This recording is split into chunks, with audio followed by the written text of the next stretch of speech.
Bushwhacks were some of the worst days I've ever had in the mountains, or life, really.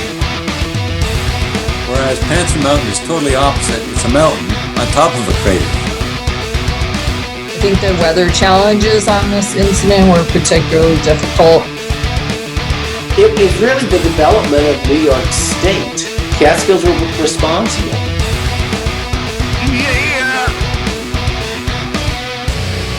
Now you're listening to Inside the Line, the Catskill Mountains Podcast. Let's just roll. Let's start off the new year with a great episode. Let's roll into the new year, man. So Merry Christmas. We skipped a week. Sorry about that. I'm back to sounding like normal. Not the cringe that Tad said I did. Yeah, as long as you remember to record this episode. Oh God, right, that hasn't happened yet with you and I, so that's good. It's been a while since you've done this, so I hope you're using like your checklist. Flaps down, motors on, right? Passengers aboard, right? Ready for takeoff. Merry Christmas, Happy Hanukkah, Happy New Year as well. So, Tad, we're recording in 2025 right now. So was actually, we'll chat about late or 2024, but it was a great year. So glad you could join us. You joined pretty early in the year, and it's been a very successful year. Yeah, I'd say, what was it? Maybe like April, sometime in April. Yep, seems right. Yeah, 37 episodes, right? Yeah, I'm not counting. I'm not keeping track of that. I don't want to have somebody tally how many words I've said on the podcast. The us. They don't care about that. They care about the I'll get back to you on that. So, yeah.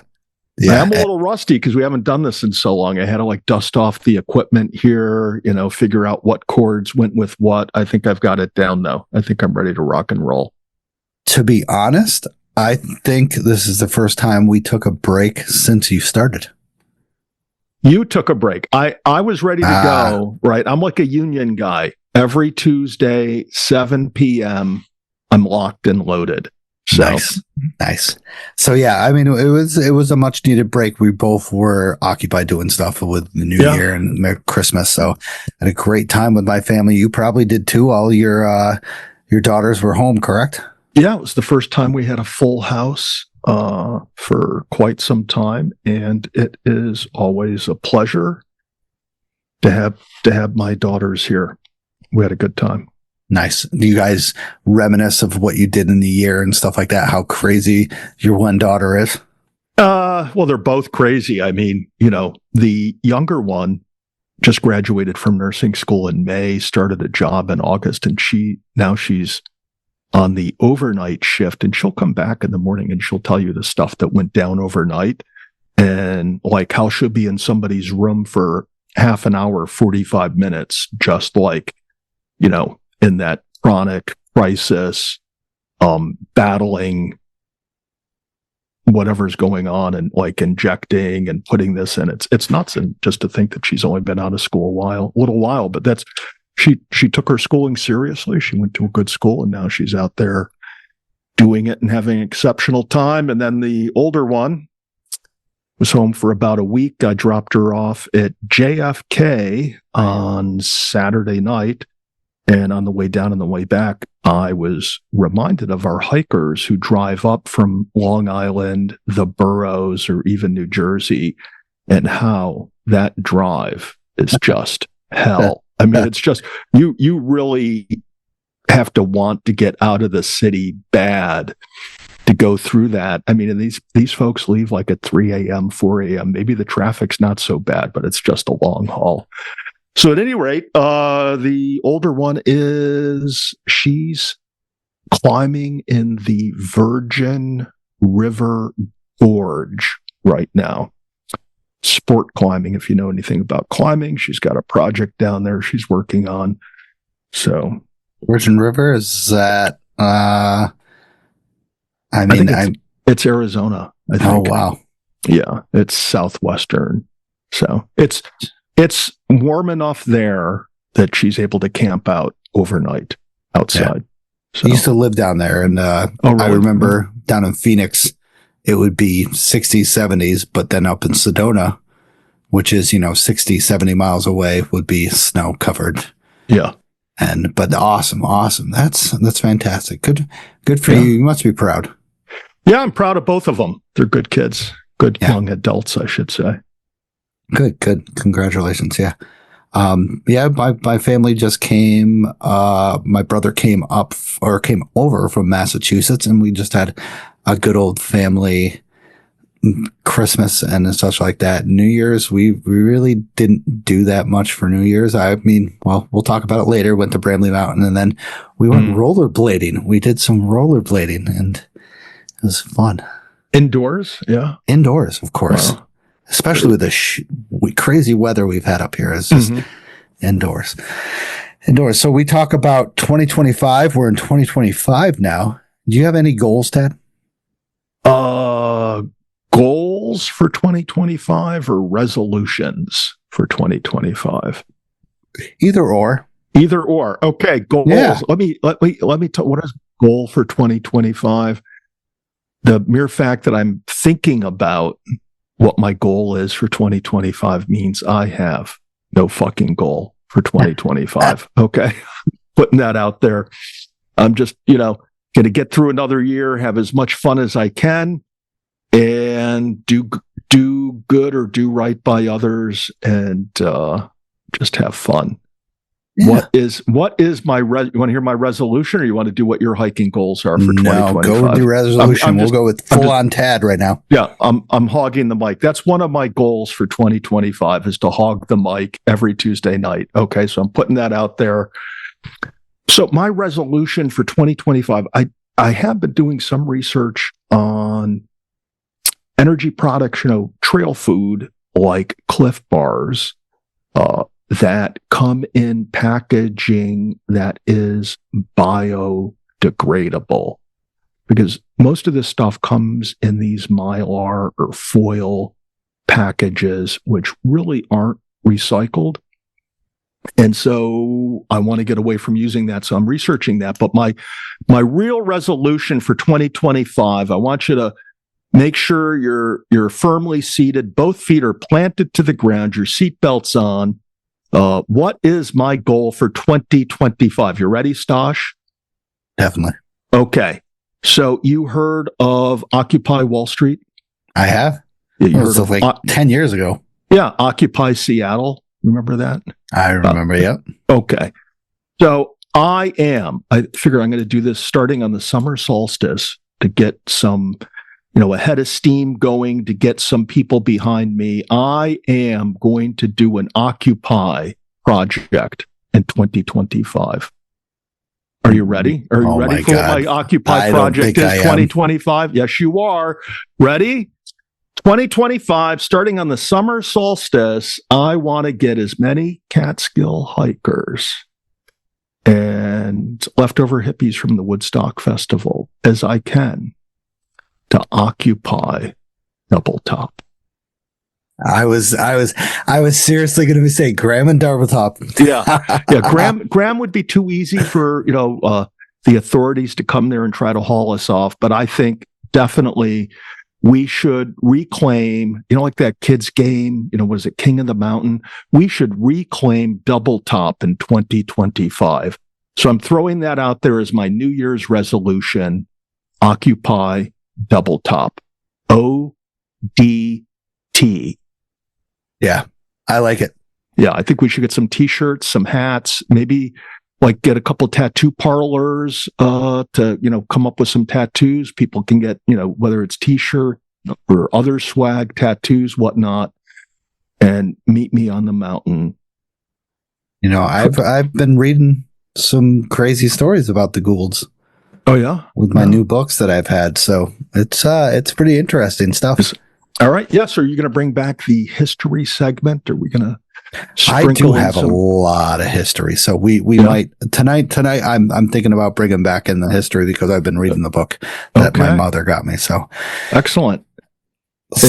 And maybe a future generation of Inside the Line podcasters 10, 15, 20 years from now can during their history segment, talk about how in 2025, Inside the Line retook Double Top. He took Double Top.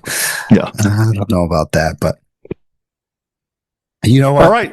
So let's hear your goals and resolutions for the new year. Goals?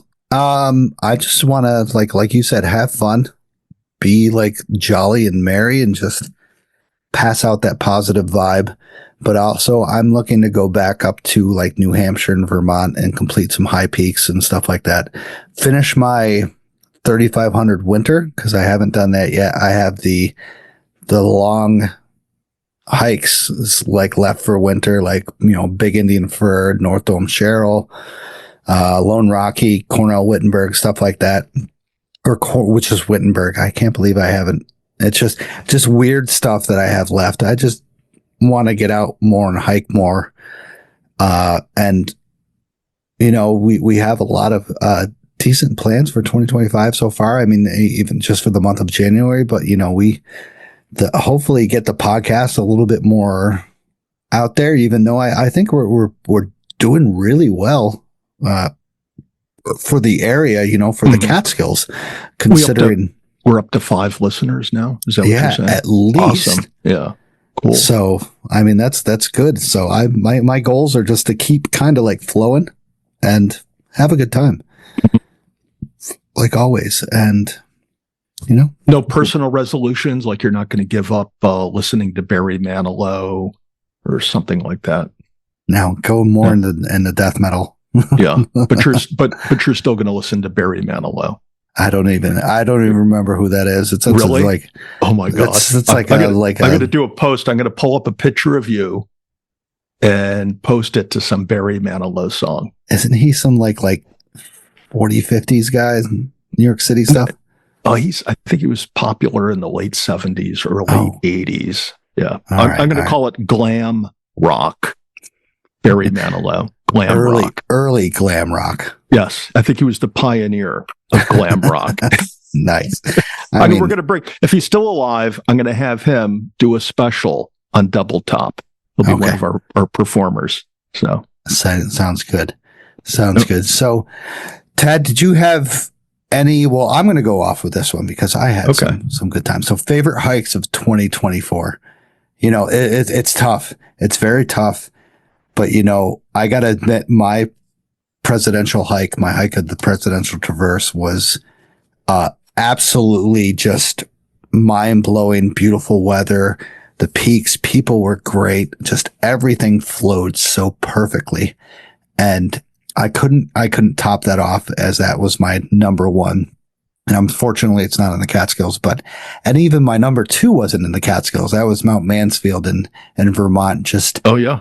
Yeah. It was just so cool to be up on the peak with 50-mile-an-hour winds and just being on top of the highest mountain in Vermont and just getting that above tree line, something else. But I just those 2 were my top 2. My third one is one of my recent hike that we're going to talk about tonight was up on Rusk and East Rusk. Just the solitude, the pureness of winter. And just that feeling of being alone out there and that you could survive in these types of conditions. Just, I don't know. It kind of like totally gives you a full reset. It's just like, God damn, this is magical. And those are my top 3, top 5. I wouldn't know. I'd have to say my next one would be Wittenberg. Wittenberg, I did, and I had the whole viewpoint to myself for like 40 minutes. Which is very, very rare on a Sunday, on a freaking Sunday. Wow. And then, I wouldn't know my other one. I hiked Bramley like 6 or 7 times, and just seeing the progress of that fire tower being restored.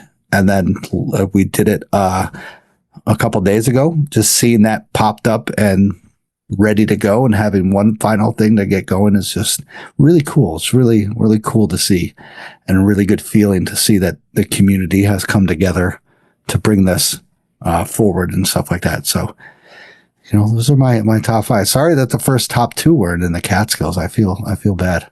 Yeah, but those, the Pemmy Loop and hiking up Mount Mansfield in those brutal conditions, those are notable hikes. And you point out what it was like up on Rusk when you hiked it. I think I was on it the day before you were there.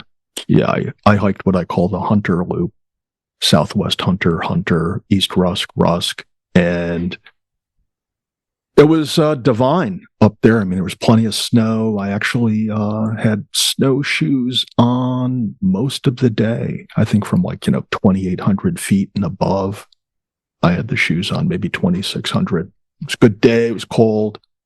Enjoyed it. Yeah. So what about you? Your top hikes? Oh, I did look and see that I had 49 days of Catskill hiking last year.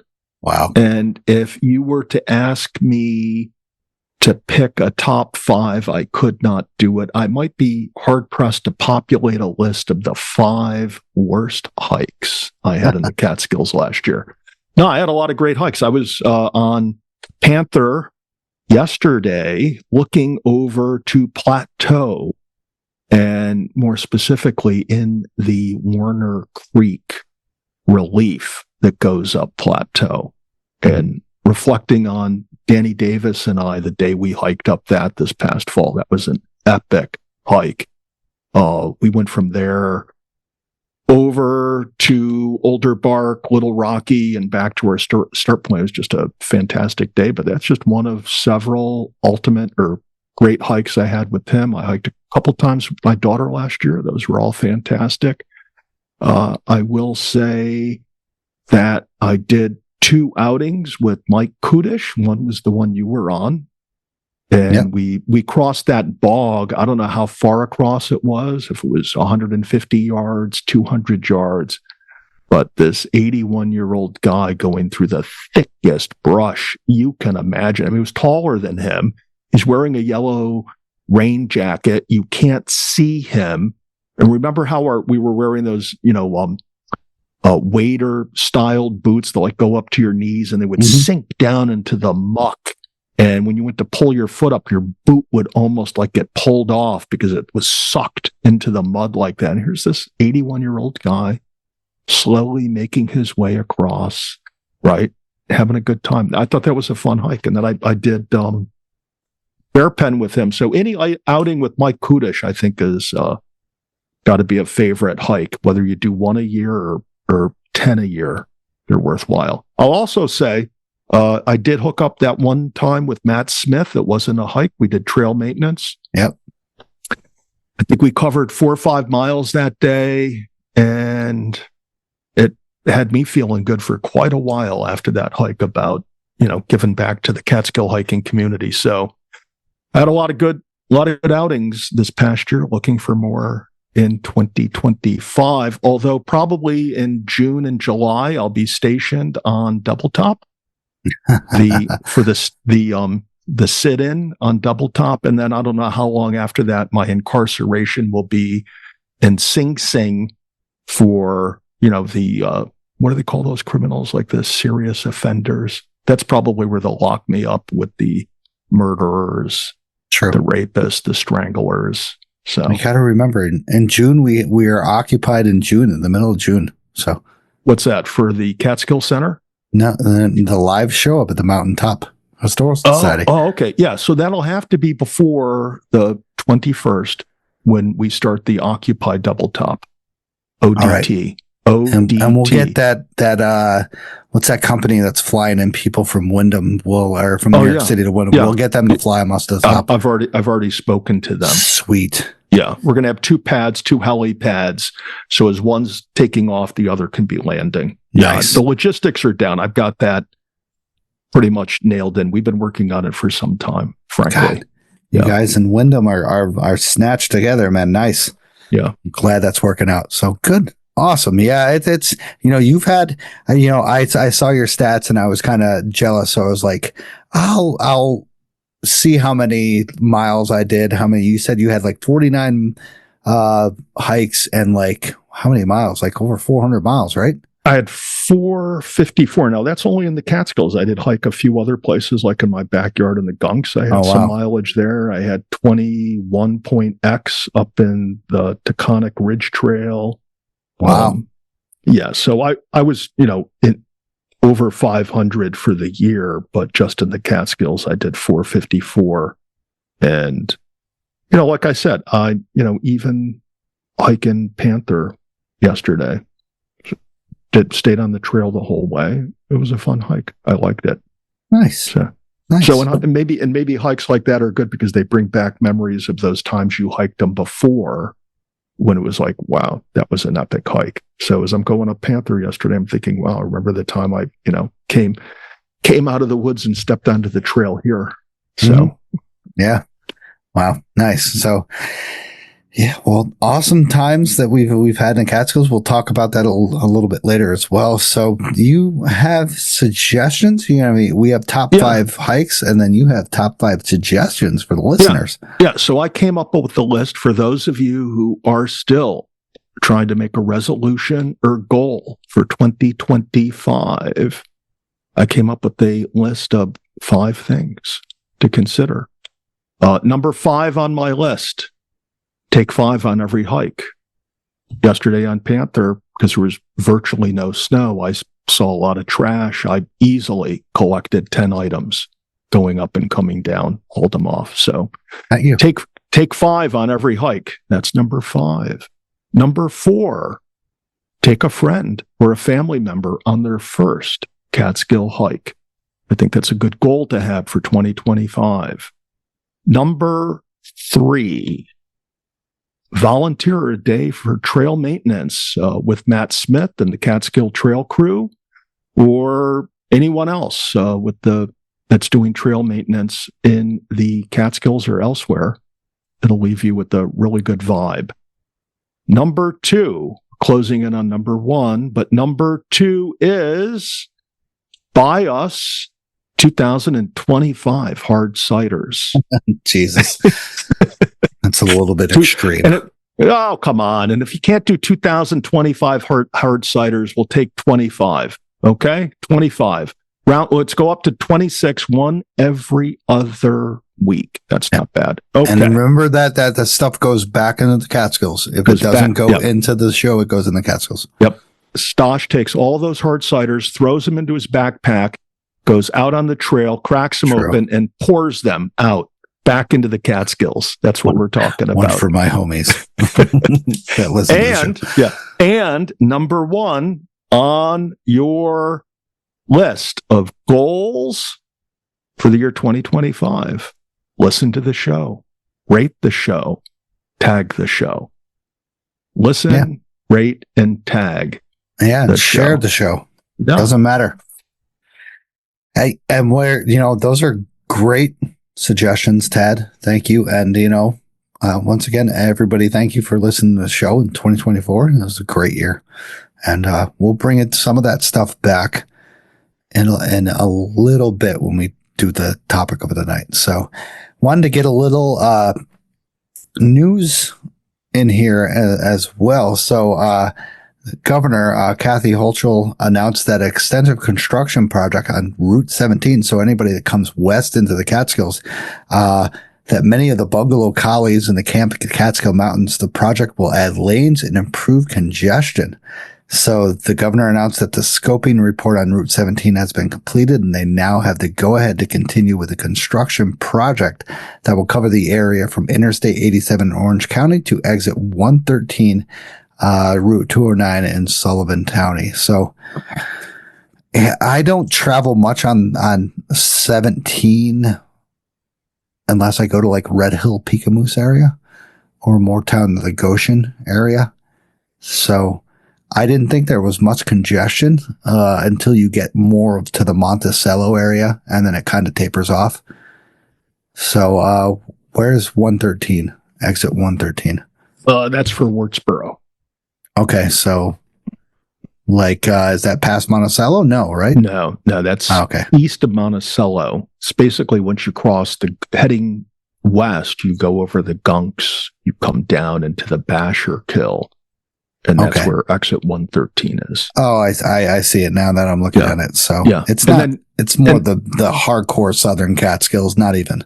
Yeah, but the hill from the Basher Kill, the hill going up to the west is already 3 lanes going uphill. That was done like 30 some years ago. But there's a lot of Friday night congestion heading westbound and Sunday night congestion heading eastbound. But like you said, seldom, I think, do people actually use that route. Maybe some people will take 17 up to Route 42 to get up to Grahamsville, Denning, Frost Valley, those areas. Or, maybe over to Livingston Manor. Or Resorts World.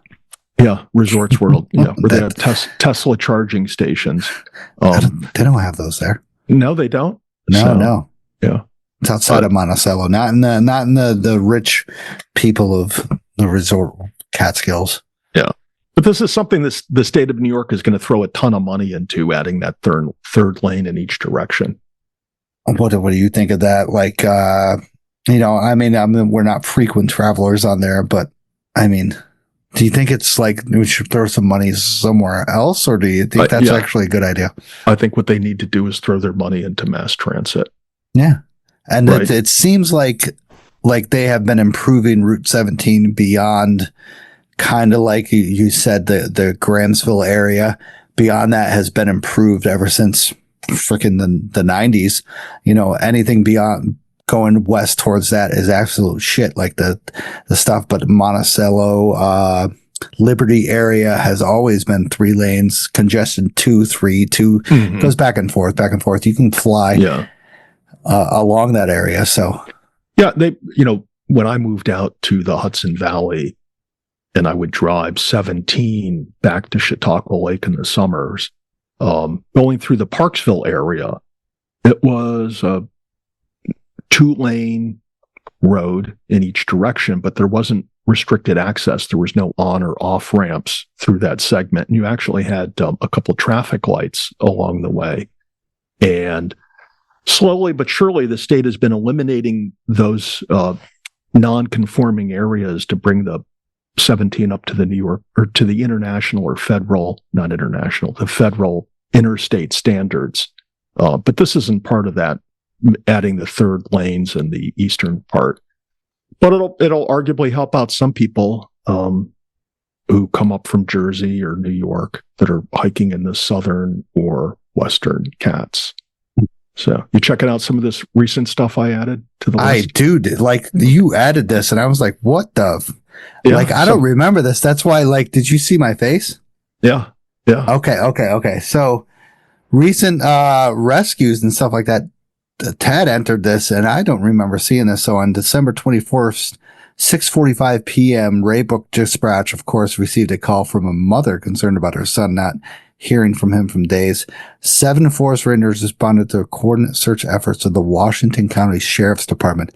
Family indicated they often hike Sugarloaf Mountain together, so search efforts focused on the area. Now, this is not the Sugarloaf Mountain that we know, of course, in the Sullivan County, Greene County area. 10:20 p.m., rangers found the 20-year-old from Whitehall deceased at the bottom of a cliff. Rangers conducted a carry-out operation back to the trailhead to turn the subject over to the county coroner. The Washington County Sheriff's Department is working with the DEC, Law Enforcement Bureau of Environmental Crime Investigators to investigate the incident.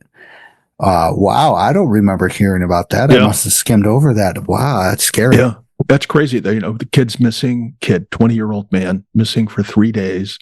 Mom, I don't know if he's living at home or not, but after she hasn't heard from her son for 3 days, she calls.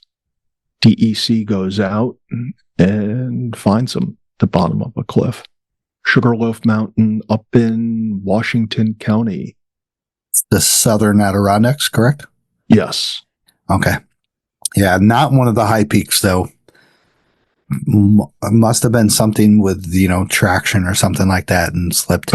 Could be, who knows what it was. I mean, it could have been a number of factors. They don't know, but that's sad. Right before Christmas, your son passes. Yeah, and I haven't heard anything about it since, so. Yeah. That's crazy. So another incident up in, of course, the Adirondacks, Essex County, December 26th, so the day after Christmas. Raybook Dispatch received a call from a hiker at Marcy Dam who advised their feet were frozen and they could not continue hiking.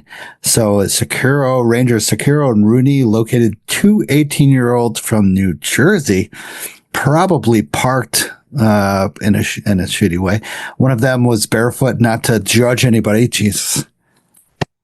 Sash, you got to be more humble with this New Year. Sorry. Yeah, 2025 resolution. Don't pick on people from Jersey.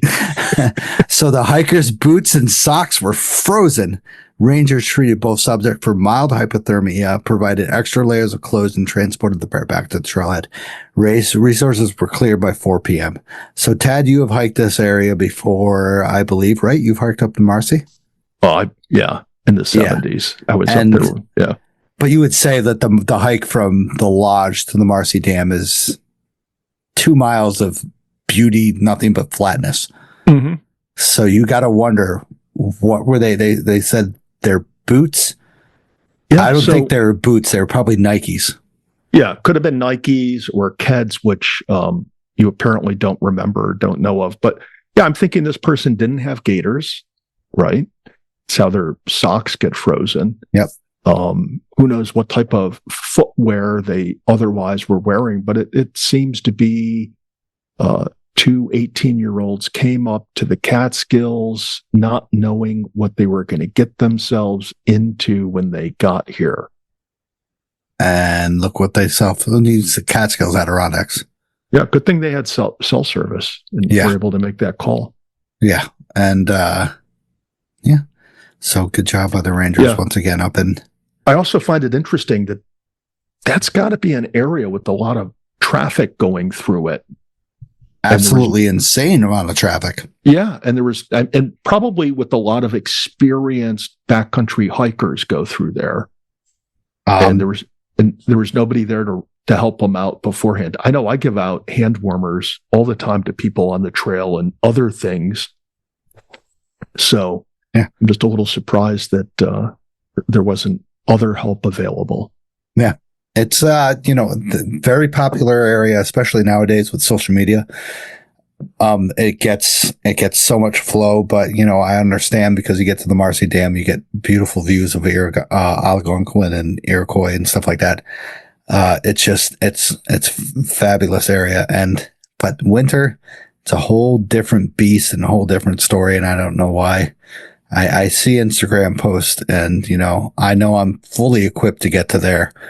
But with these people, are just like, my Ugg boots will survive. No, not in 15 minutes of wet snow will they survive.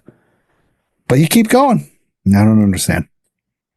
But, I mean, at least this next story is kind of like a professional person, of course, in the Catskills. So we have a little incident in the Catskills. Ice climber rescued after falling Catskill area. So the Catskill Clove. An ice climber, 62-year-old man, was taken to Albany Med after rangers and firefighters pulled him from safety on Friday. So the climber fell a 30 to 40 foot cliff, kind of like a cliff area with the ice off of 23A.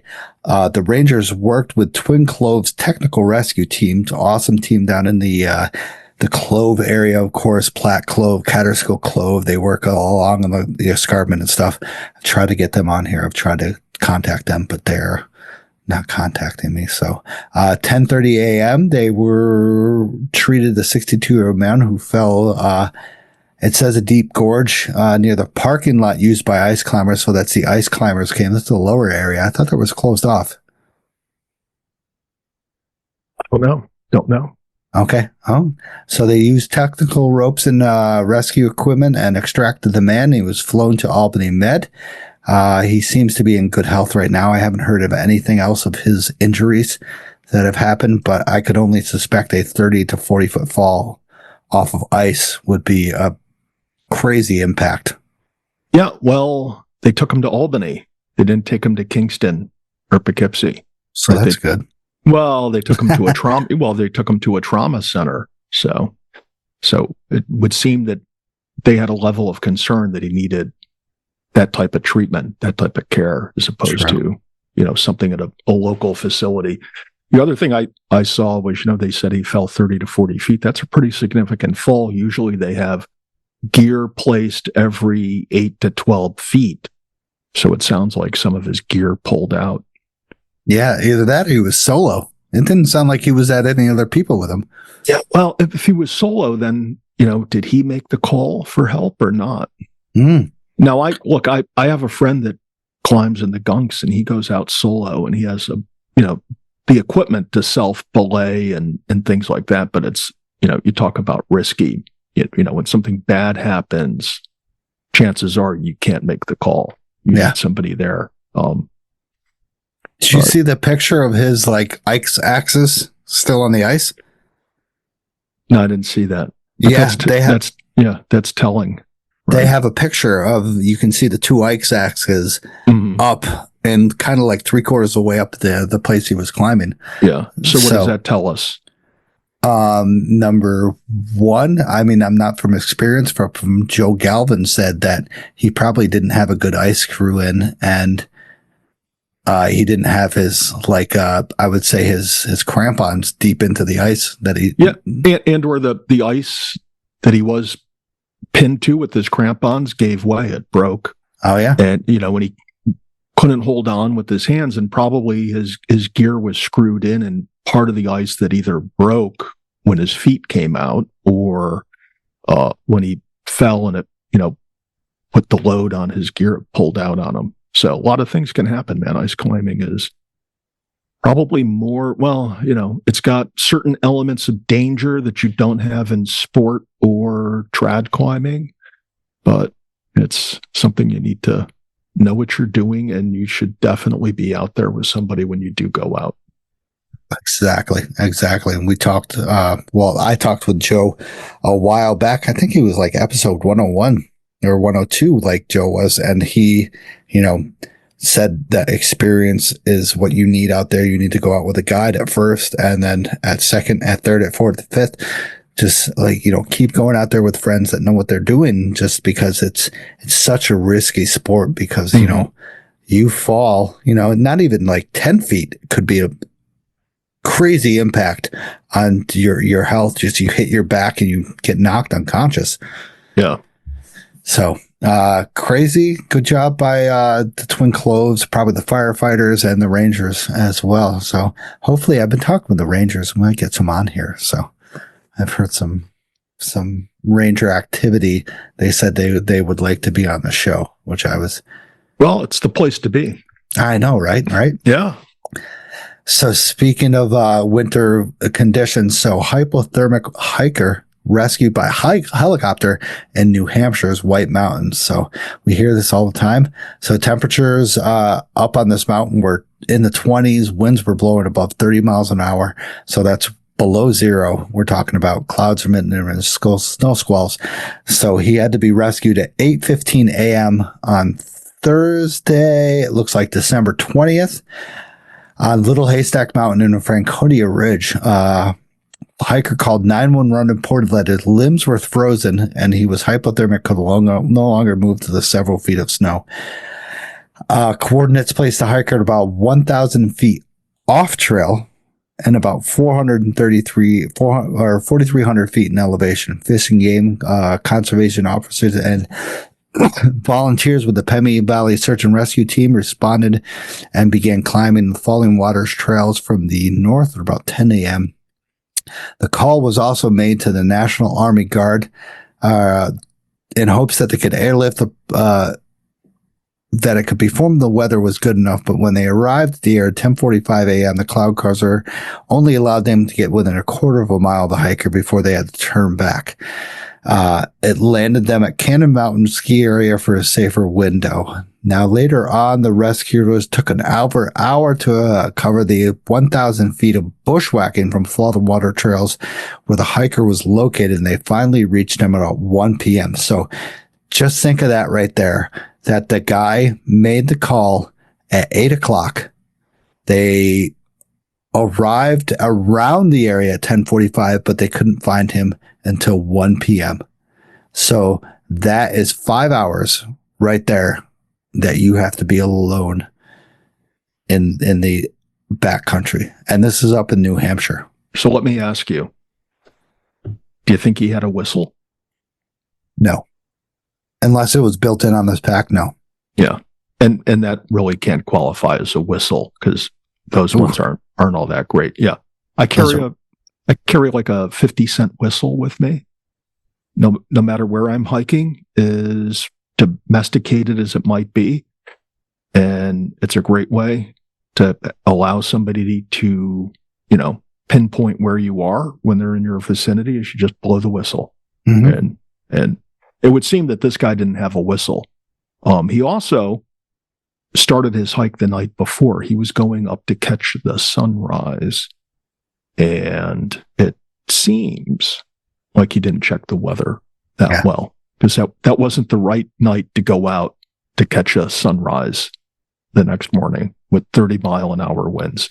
So yeah, kudos to the rescue people for getting them out.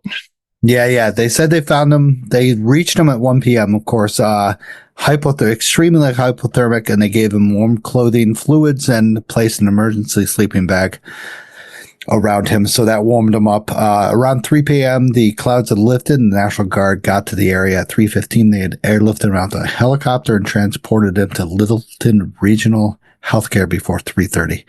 So very good on him of calling, I would say, during the normal day hours instead of night, where it kind of would have extended the search by hours and hours, and he probably would have, I don't know, passed away probably. Yeah. And, he pushed it out, and they said his name, but I'm not going to say his name. So it's a pretty funny. Fishing game always exploits these people. They always show like, hey, this is the guy's name. And I'm like, damn, that's a little hardcore, but yeah, maybe that's a New Hampshire thing where they like to shame people. I would think so, to be like, hey, listen, if you're going to screw up, we're going to frickin' publicly shame you. Mm-hmm. I'm like, hey, you deserve it. But, Lafayette, I could speak from experience being there in the summer, that going between Lafayette, Little Haystack, stuff like that, Lincoln is not the easiest. You're above tree line the whole frickin' time. So, yeah. Who knows what you're going to get? Yeah, my daughter and I did that in October 2023, and I was impressed. We walked right by this area, the Falling Waters drainage. It's really steep. And the other thing I noticed when we did that hike in October, it was cold, it was windy, there was little to no snow on the trail itself, but and it was very busy. I've never seen as many people hiking on a trail wearing sweatpants and hoodies. Yeah, it sounds like a Walmart freaking. Yeah. Well, I'm not going to say they weren't Walmart, because it was like University of this, College of that. It was like that New England college belt crowd. Wow. We're up there, and they all, not all of them, but I mean, just tons of groups of young people with sneakers, sweatpants, and hoodies. And when they would walk by you, they would have the bright red hands. They weren't wearing gloves. Their hands were like bright red because they were so cold. Yeah. It was, some of them were holding their Polar Spring water bottle. So, Tad, do you want to go back? We're up there. Yeah, I was actually looking at and thinking what the logistics would be to knock off some hikes in the Whites. Let's do it. Yeah. Mm-hmm. I got another week-long project. I'm trying to do actually 2 of them this year. But I would definitely be into going up to the Whites and doing some of those. Absolutely. I gotta knock off a lot of those. So let's talk about it. So what was this little thing that you sent me? I wouldn't say last second, but Sasquatch? Yeah. 2 men found dead after searching for Sasquatch in Oregon. Apparently, after after their Christmas dinner? Their Christmas Eve dinner, could have been a father and son, headed out into the wilderness to find Sasquatch. When they did not get home later that morning, somebody made the phone call. The authorities went out to search for them, and both were found dead. Right. What do you think?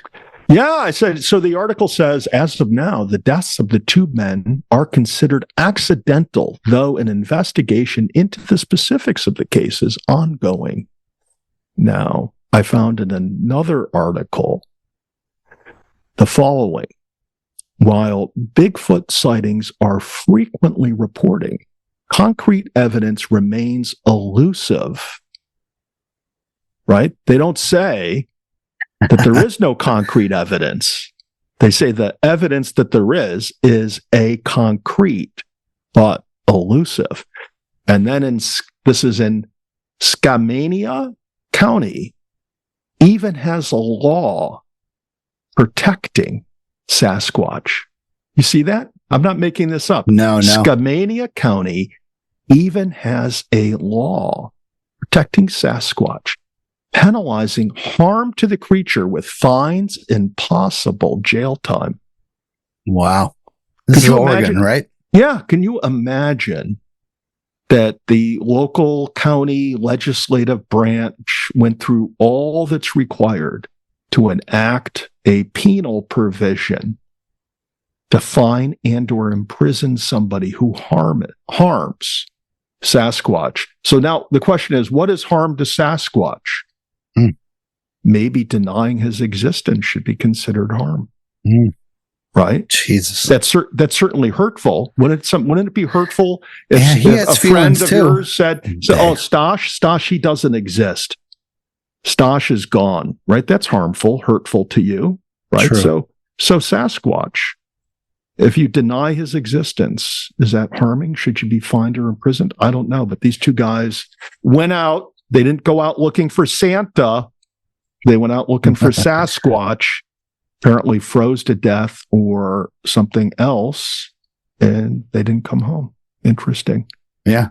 Massive 3-day search, 60 volunteers, K9 units, drones, ground searchers, Coast Guard. So it looks like one of those crazy rescues. And I saw that they were crossing a little tiny stream with a steel ladder. Like, oh, yeah. I was just like, those are rookie streams. Like, come on. Yeah. Have they ever been in the Adirondacks or the Catskills during high flow season? Like, this is nothing. Yeah, but we don't even have a ladder over the west branch of the Neversink. We just high boots, high water. So it's just like, but it sucks. Once again, it's the Gifford Pinois National Forest, 150 miles northeast of Portland. Looks like they had even helicopters flying over top and such. So once again, accidental investigations are ongoing. They say, now that I'm thinking about it, they say accidental, then obviously it wasn't hypothermia. Because then they would just say that, wouldn't they? Good point. Right. Now that I'm really processing this, accidental sounds like it could have been an attack. An attack or a fall or a fall and then attack. It was a fall, but if then they would have said a fall, wouldn't they? Like we have this guy on Sugarloaf, the 20-year-old. He fell from a cliff. Yeah. He's dead, but they were able to figure it out. He fell from a cliff because he had those types of injuries from falling off a cliff, right? We have the fellow who fell hiking or climbing the ice in Catskill. He had the type of injuries that were consistent with the fall. Jesus, Tad, but you are going. But here, you got my mind really percolating here. Accidental evidence, elusive, accidental investigation. They have a law protecting Sasquatch. Holy shit. Yeah. We got to find some Sasquatch podcast, because I know there's like 200 out there. Oh yeah. Yeah. I mean, we have Mountain Lion podcast. So, because we have mountain lions. I mean, we do. But, yeah. So accidental. That's very, yeah. Wow. We're going to have to come back. We're going to have to pencil in like a follow up 3-4 months from now. I'm putting a post-it of that. So Sasquatch. I have Skamania County. So I have like a right above me, as you see when I'm putting this up. I have like a desktop that I put little things where it reminds me of to look into that. So that is definitely one accidental. So yeah. So crazy. While you're telling us of the inner workings of the organization of the podcast, do you have a post-it note about that doll, that voodoo doll I sent you? That no, not yet. Yeah, it's just been that one article. Yeah, but you want to follow up with those people? You want me to follow up with them? I mean, I think that's would be a great show. We will. Yeah. Okay. Yeah. And maybe line them up for October. We'll do like a Halloween episode with those guys. Oh yeah. All right. I will put that on there. You're lucky. You're lucky I did this shit. Tad, my dedication. All right. You see that? All right. Oh, yeah. So that's almost front center. Yeah. All right. So thank you once again to the monthly supporters, Chris Garby and Jeff Jotz, Darren White, Vicky Ferrell, Mike Sawatowski, John Comiskey, Summit Seekers, Betsy A, Denise W, Tom H, Vanessa, Peggy, Jim C, Michael, and Derek. Wow. That is just an awesome support from the Catskill community. Thank you guys so much. Once again, thank you for supporting us. Really appreciate it.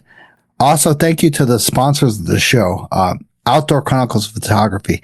Capture your love story against breathtaking backdrops with Outdoor Chronicles Photography. Molly specializes in adventure couple photography, and she'll immortalize your moments against the stunning landscapes of the Catskills, Adirondacks, and White Mountains. She'll craft timeless images that reflect your unique bond in nature's grandeur. Embark on an unforgettable photographic journey with Outdoor Chronicles Photography. Don't hesitate to get a hold of Molly on all platforms. Also, discover the wilderness with Trailbound Project. Our expert-led hiking and backpacking education programs offer unparalleled outdoor experiences.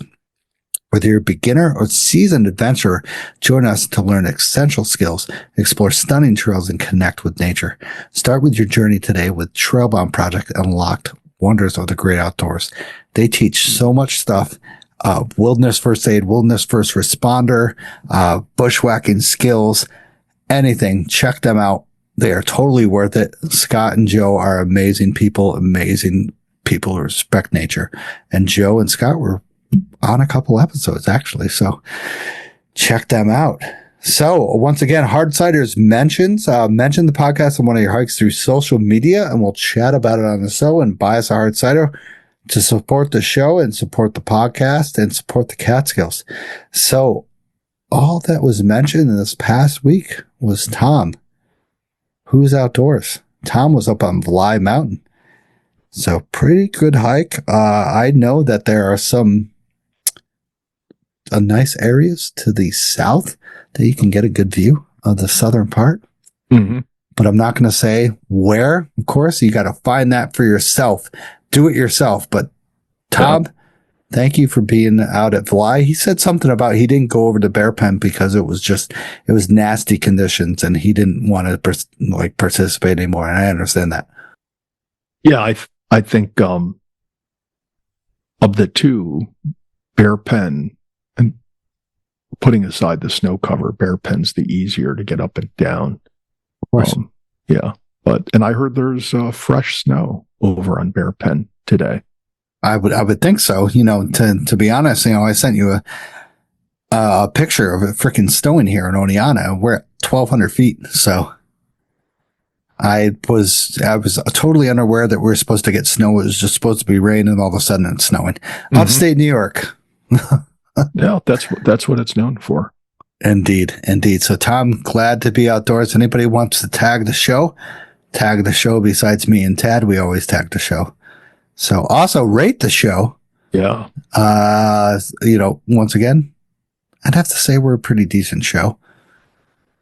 We're nice all around. You say that, so I won't call it out, but I was on my way back from the hike yesterday. I was listening to another Northeastern hiking podcast, not Slasher, but another one. And I got to say, wow, pretty boring.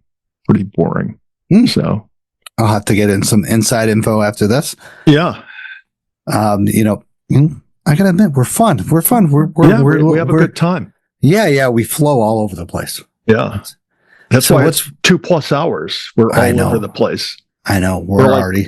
We're like diarrhea. We just go everywhere. Oh, Jesus. That's a little bit too far, bro. Well, speaking, what is this No Brew Tuesday thing? Oh, I mentioned that the last time. Yes, you're right. So so even though we're not recording on a Tuesday, because it's the first of the year and a lot of people make New Year's resolutions pertaining to giving up bad habits. So I thought I would be in solidarity with those people and not drink alcohol today. Good for you. So No Brew Tuesday. Okay. First Tuesday of the month for me will be No Brew Tuesday. Okay. And the other ones, you're okay with that?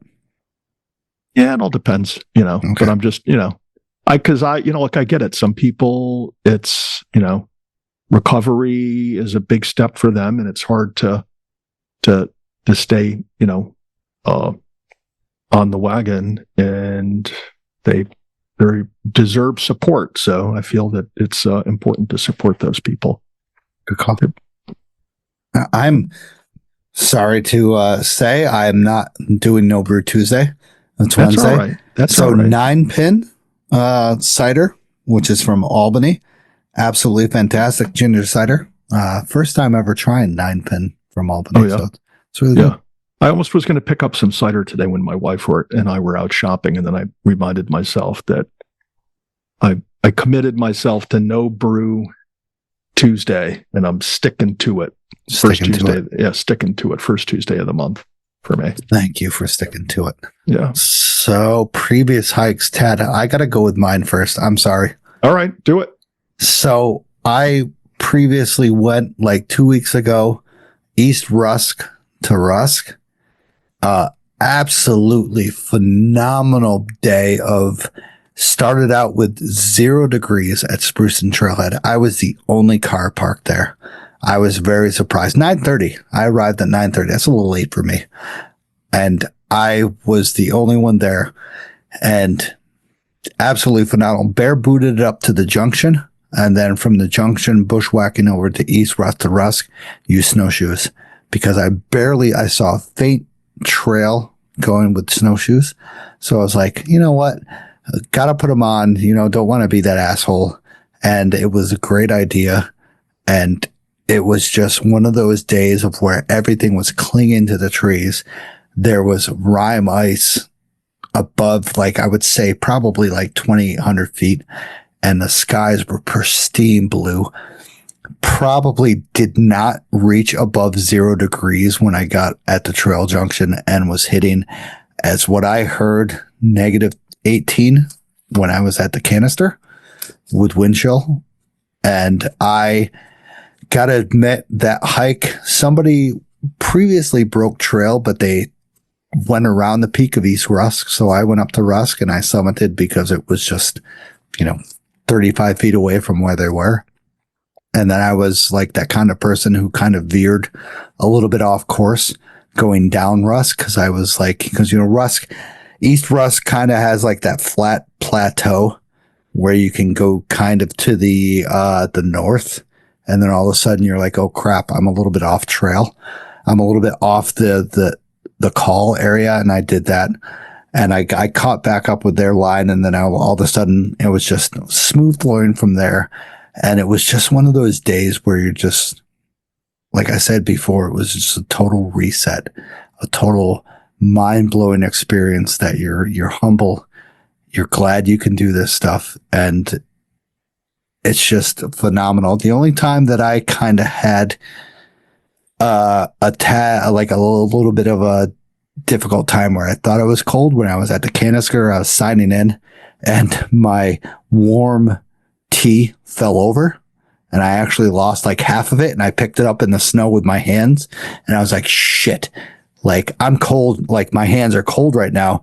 I drank the tea. I like guzzled the tea down. I put my glove backs on, and I was trying to get my hands all back warm. You know, when you stick it back into your gloves and you kind of cuddle your hands into your palms and you try to get them warm without putting your fingers into the ends of the gloves itself. Yep. Yeah. And I have some cool gloves that I use for that. And it was just that time of where I met no one until I was like almost right up to the horseshoe section. And then there was 2 people coming up, and I was just like, "Hey, how's it going?" It was pretty cool to see them. And they were just like, "How's the trails?" They had snowshoes on them and they were ready to go. They had spikes on, and I had just taken my snowshoes off probably like 100 feet before them because, dude, I got to admit, when you're coming down, you know, you have all that confidence of snowshoes, but you're catching on everything and you're falling over it. And that makes me think that because of my balance, because I didn't fall over and like take so many diggers, that I would be an excellent skier. Maybe. Hey, man, snowshoeing downhill is like telemark skiing.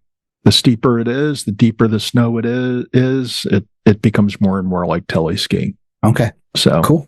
Yeah, I had a phenomenal time, you know, and I know, weren't you were the previous day up at Hawkett, right? Westco. Yeah, the day before that, I ran into Mike Schutte on my way down Westkill. Mike was on his way up doing trail maintenance. Mike is the new co-canister chair. So I hung out with Mike a while. Mike is a really cool guy. We should get Mike on the show. But I talked to him, and you know, it's that on trail personal approach. I got Jim Booten to agree to be on the show. Now Mike is, maybe we'll do both of them together because they're co-canister guys. But you had the colder temperature. Saturday was a little bit warmer. One thing I noticed on Saturday is on my way down Westkill, I had snowshoes on, you know, after the one significant rock outcropping you hit on the trail going up. Shortly after that, I threw my shoes on. Not 100% needed, but was a good idea. And on my way back down, I'm still wearing the shoes, but a lot of the tracks I made were already drifting in. Oh, wow. Yeah. And then I cruised over Hawkett. The only person I saw on Westkill was Mike Schutte. Didn't really see anybody on the road leading out to Diamond Notch. But I got over to Hawkett, and it was, you know, around 1 o'clock, 1 o'clock, and I saw some guys in the parking lot, saw a bunch of people coming down on my way up.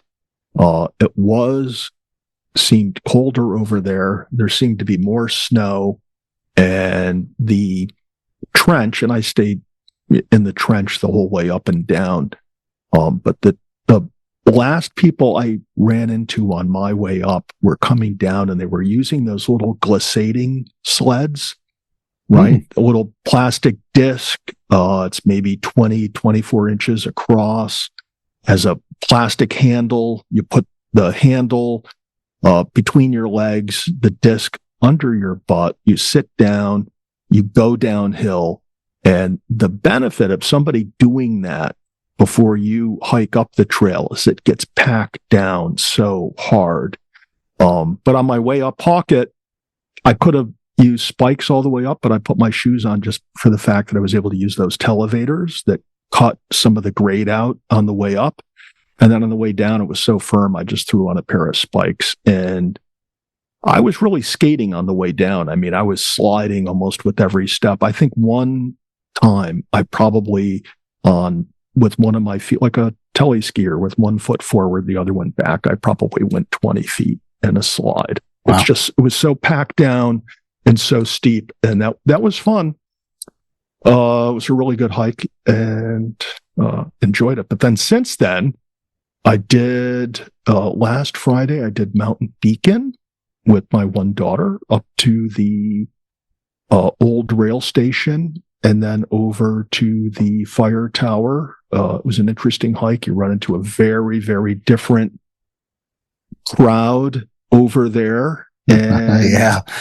And then yesterday got up early and needed to check Panther off the list. So I got to Panther. I had spikes with me, but you didn't need them. There was no snow, no ice really to speak of. Wow. Other than the section northwest of Giant Ledge heading over to Panther. That gets a lot of shade, so there was still snow.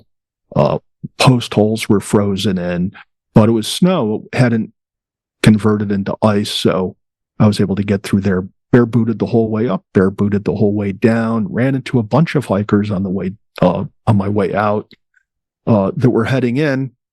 But, Panther was the same as it always is. It's a nice hike on trail or off trail. So right. Magical. But let's double back, going over East Rusk. Did you hit the spruce traps? No. No? Huh. That's interesting. You're lucky, man. I seem to hit them in the winter with snow. I seem to hit them every time. Are you talking about like when you're heading west over to Rusk from East Rusk? I got to admit, there was some deep snow over there. That's when I broke trail from summiting. Yeah, just on the east side of the little summit of East Rusk, there's a couple patches of young spruce.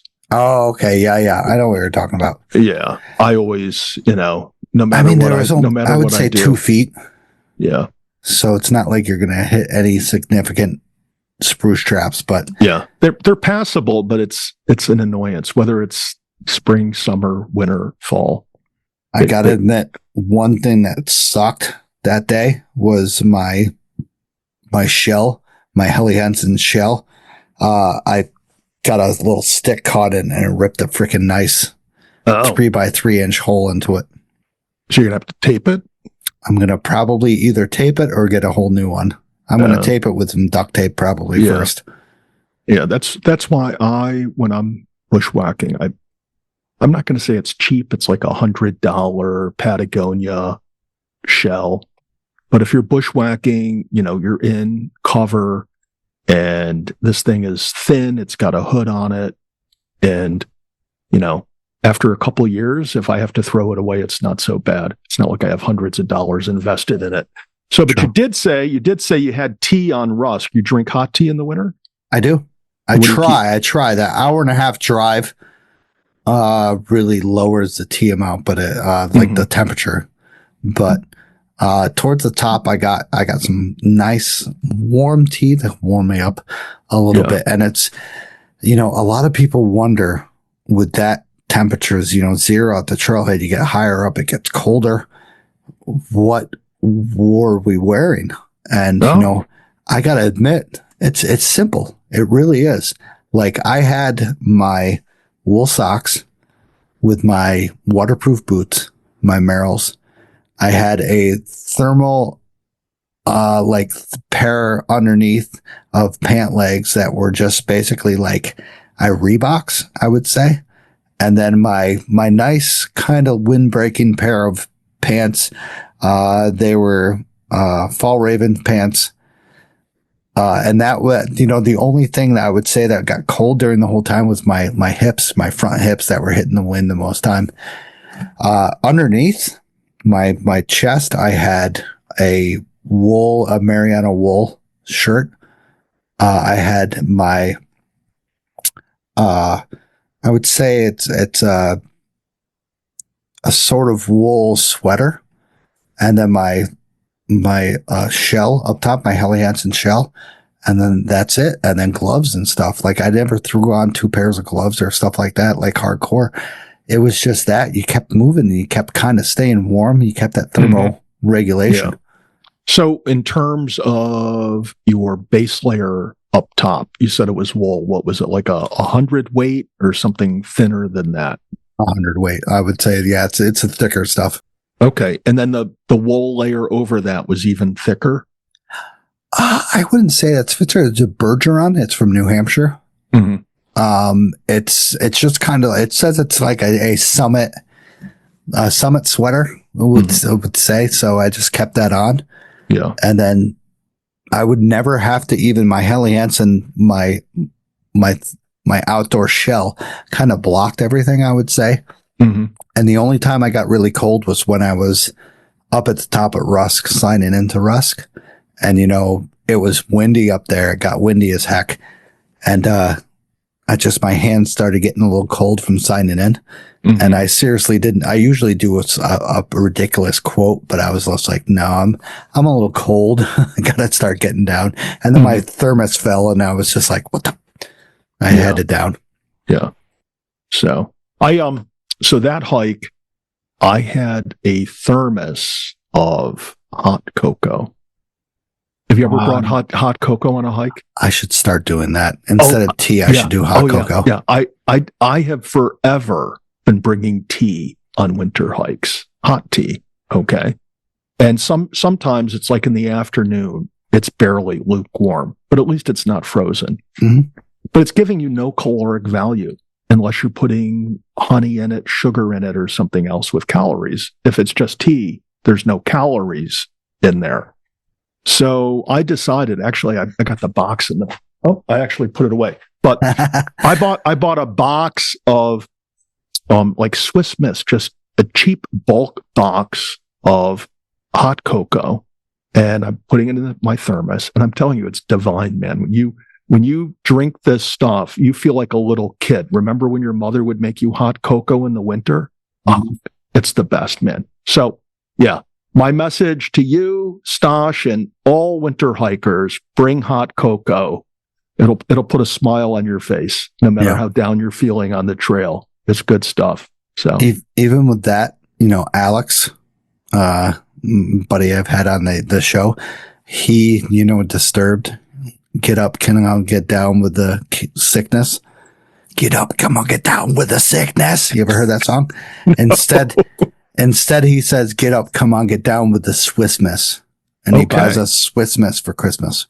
Oh, did he? Well, that's nice. So now you have some. Bring it out on the trail. And I'm telling you, it's a life changer. Oh, yeah, it's divine. It's, it's great. Yeah.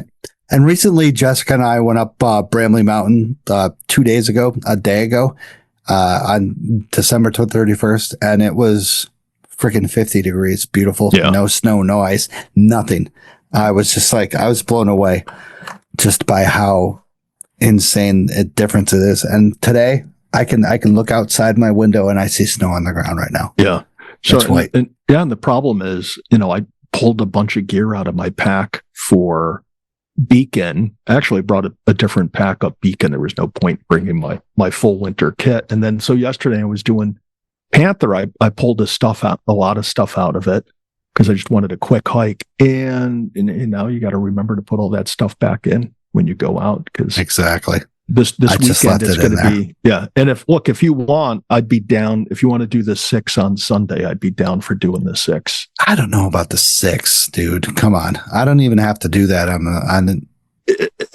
So do you need Friday Balsam, or you just need Lone and Rocky? Lone and Rocky. But I'm telling you, you might as well do the 4 or the 6. I mean, it's just to go out to do Lone and Rocky, going out the Fisherman's Path to get to Lone. You might as well package in a bunch of other mountains, because it's not that much longer and it's more fun. True.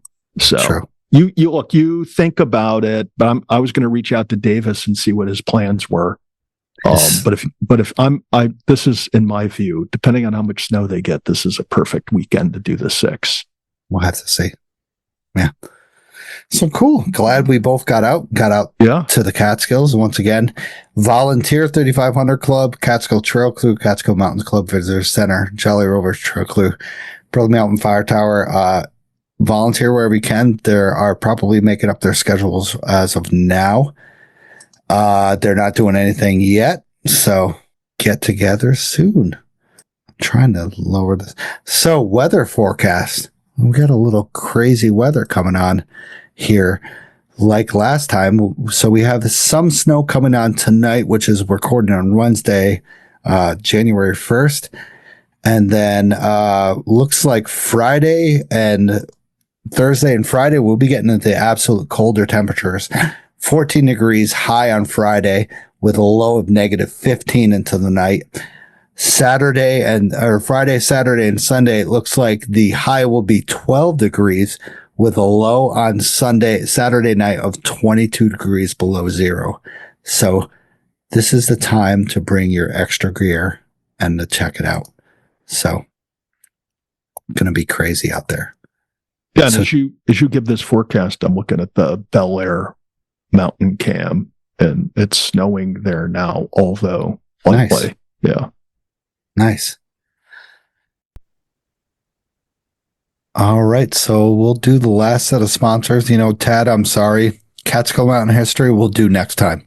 Next time. It won't change between now and next week actually will be with what I want to do with Catskill Mountain History because of what I've been reading. So I've gotten a book about the Fenwick Lumber Company. Mm-hmm. Wow, dude, the shit they did over 100 years ago blows my freaking mind. Have you ever read about that? No, but you're going to tell us all about it. Do I need to get the book between now and then and read it? Is that what I need to do? Dude, if you want to, Elaine Warrfield. Yeah. I'm pretty sure it is. She does Fenwick Lumber Company. I have her on the next week episode. Yeah. Elaine Warrfield has a book about the Fenwick Lumber Company that existed 1907 to 1919. I see that. Absolutely phenomenal history of basically how Hunter Mountain and Southwest Hunter Mountain were completely taken away of their lumber and made into this. Yeah. Yeah. But when you read Mike Kudish's book, he brings up that there's a tract of land on Hunter, eastern side of Hunter, that Fenwick didn't have the rights to log. Right. So, they actually didn't have the rights to log a lot of places, especially with their lower areas that they had the mills at. They had certain tracts and they followed the law, which was absolutely phenomenal. I will give a little bit away right now that they purchased 2,000 acres of land for $1. Unbelievable that they did that. And they made hundreds of thousands of dollars at that time in the 1900s. Yeah. For $1. Well, was that just the deed part of the transaction and there was money that came another way to avoid taxes? There's fancy ways of structuring those relationships. Maybe there was back taxes that they had to pay off. I mean, who knows? So Elaine will tell us. Yeah, I'm not protecting Fenwick, and they're no longer in business. I do note that when I Googled Fenwick Lumber Company, the first thing that came up on Google was this book that you mentioned. And what was number 2? Dr. Kudish's probably? Episode 46 with Dr. Kudish. No shit. No way. Yeah. He was different at that time because he hadn't had a nap. So he was kind of flustered with everything. So and I don't think I was at his house doing this. I did the interview at his house. This was actually, after a flood event happened and we couldn't hike. So it was phenomenal. But dude, just reading of what they did with their lines and stuff like that blows my mind away of how, we hike up Devil's Path and these guys were bringing freaking 20 logs, hauling them up a line, a winch, going up by hydraulic steam up to 3,500 feet at the Devil's Acres lean-to. Could you imagine that? Of all of it being clear cut and people living up there. Wow. Yeah. So there's a pretty cool picture. It's an article written by Elaine Warrfield, the person who wrote the book. But I imagine you have the same photo in your book. But it shows Stony Cove Notch without a road, just the railroad tracks going through it. That's very cool. Yep. It's, and I'm hoping to get a future hike of us, like you, me, and maybe some people who are enthusiastic about this and going up Myrtle Brook. Yeah. and doing the whole kind of like way, because there's foundation still there. There's the line that's still there. There's a bunch of concrete set stone of where the railways used to be. So I got to admit, that'll be an epic hike. And I think the first part of it has to start on the private property, so I'll get permission. So that would be great, man. It's on my list to hit that. Danny be and yeah, I'm sure he would, but no surprise. He's been up there before. Yeah. Right, It follows the stream bed. Yeah. So? Well, Stony Cove is his territory. Oh, nice. Yeah. So he that's where he spends his work week, is in the office or in Stony Cove. Okay.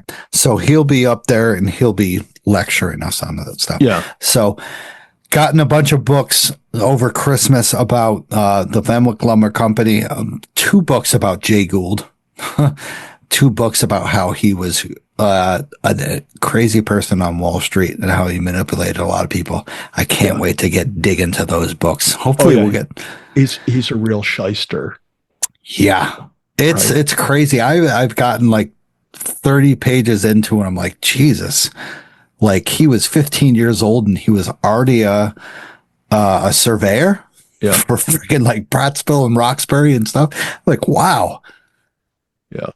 Yeah. Send me those titles too. I'll read those. I'll get up to speed on that intel, and we'll have a fun show. And in the meantime, I'll order the Fenwick Lumber book, and I wonder if it's printed on pages that were made from logs that the Fenwick Company lumbered. Dude, order it straight from our website. I gotta admit that's a little better than order it from Amazon. So, and she gets it to you within 4 days. Like, I got it within 4 days. All right. So there's less than 4 days between now and the show, but that's all right. Right. I can do it. Or you can go up to East Jewett and get it. All right. Maybe I'll do that. Maybe you'll do that. So, last set of sponsors, and we'll go on the topic of the night. Let's move along. Yeah. So, Camp Catskill in Tannersville, your ultimate hiking store. Find top quality gear, apparel, and accessories for all your outdoor adventures. Our expert staff is to here help every hiker from beginners to seasoned pros. We also carry a variety of unique Catskill souvenir and gifts. Visit us online at catskill.co or in the store for your next journey. Adventure starts on Camp Catskill. We had Ryan on a previous episode, and Mo, who works there in a previous episode. Ryan is an absolute amazing person. So is Mo. They both do amazing stuff for the Catskill. So make sure you support Camp Catskill.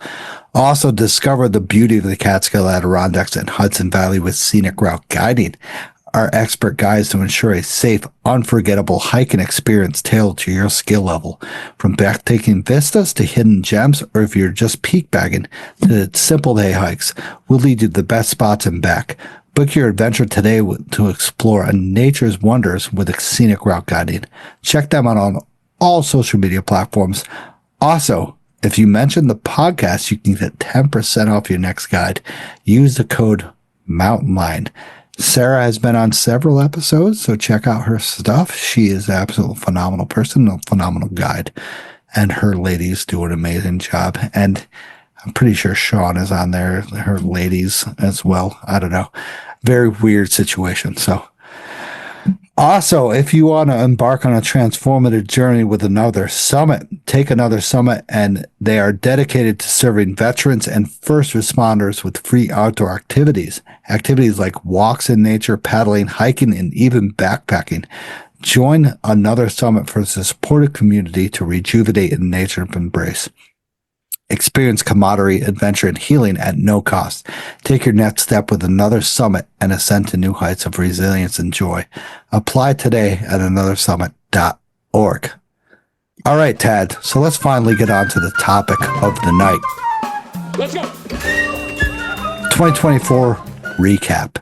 Great year. Glad you can join us, by the way. Thank you. Thank you. You know, I asked you for how long? A couple months before that to join me, and you were like, yeah. A couple months. Seemed like you were asking me before you even started recording this podcast, but no, I'm just kidding. God damn, nagging me. This guy keeps nagging me. I got to do this stuff before he shuts up. It did take my people a long time to hook up with your people and put the contracts together, the exclusive rights, copyright infringement, indemnification clauses, wraparound agreements, all that technical podcast stuff. But once we got those particulars nailed down, it's been fun. It's been a great time, and like I said, that with you joining, it takes a little bit more of the load off of my shoulders. And, we can go back and forth with topics.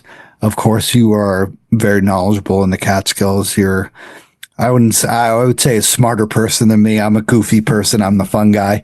You're the smarter guy. So it flows back and forth. It's a perfect flow. I got to admit. Yeah. Well, I'm going to play that back to you when I come in and ask for my raise. So just be prepared to eat those words, my friend. Talk to Sarah Bacon about that. Okay, Sarah, I want a raise. She'll give you a mountain lion costume. Well, okay. Yeah, yes, I'll do that. Why not?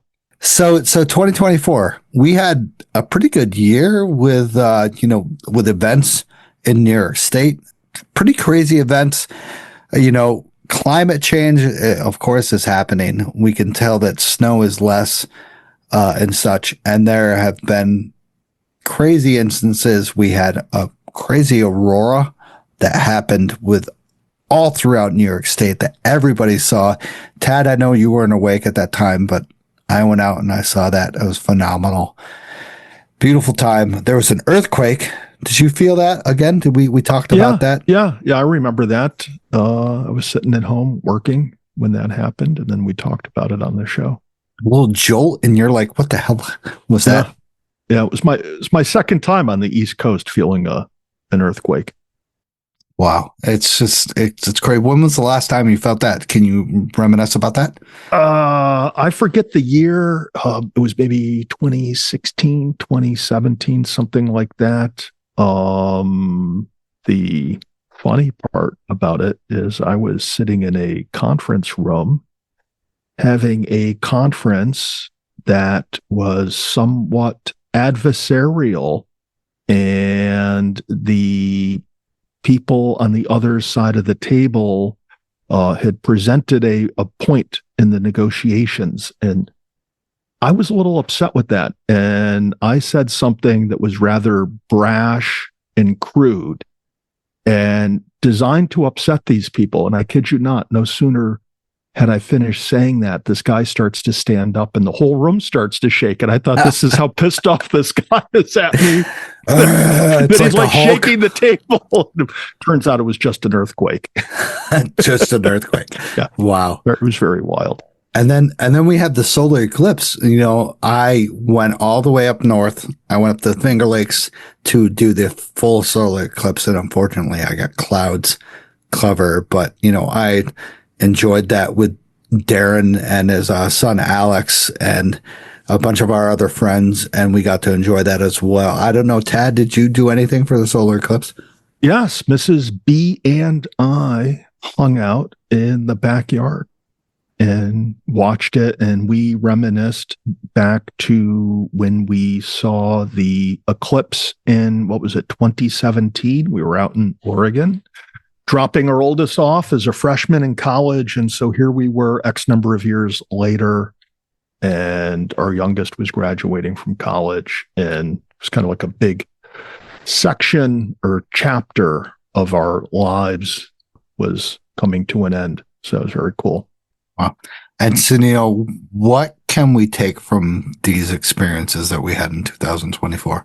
What can you say, Tad? I know what I'm going to say, but what can you say? What about my solar eclipse experience, or all the experiences? The crazy experiences that you have. I'm going to say that in 2024, the significant milestone for me, like I just said, was my youngest daughter graduating from college. As a nurse, it was very hard work for her.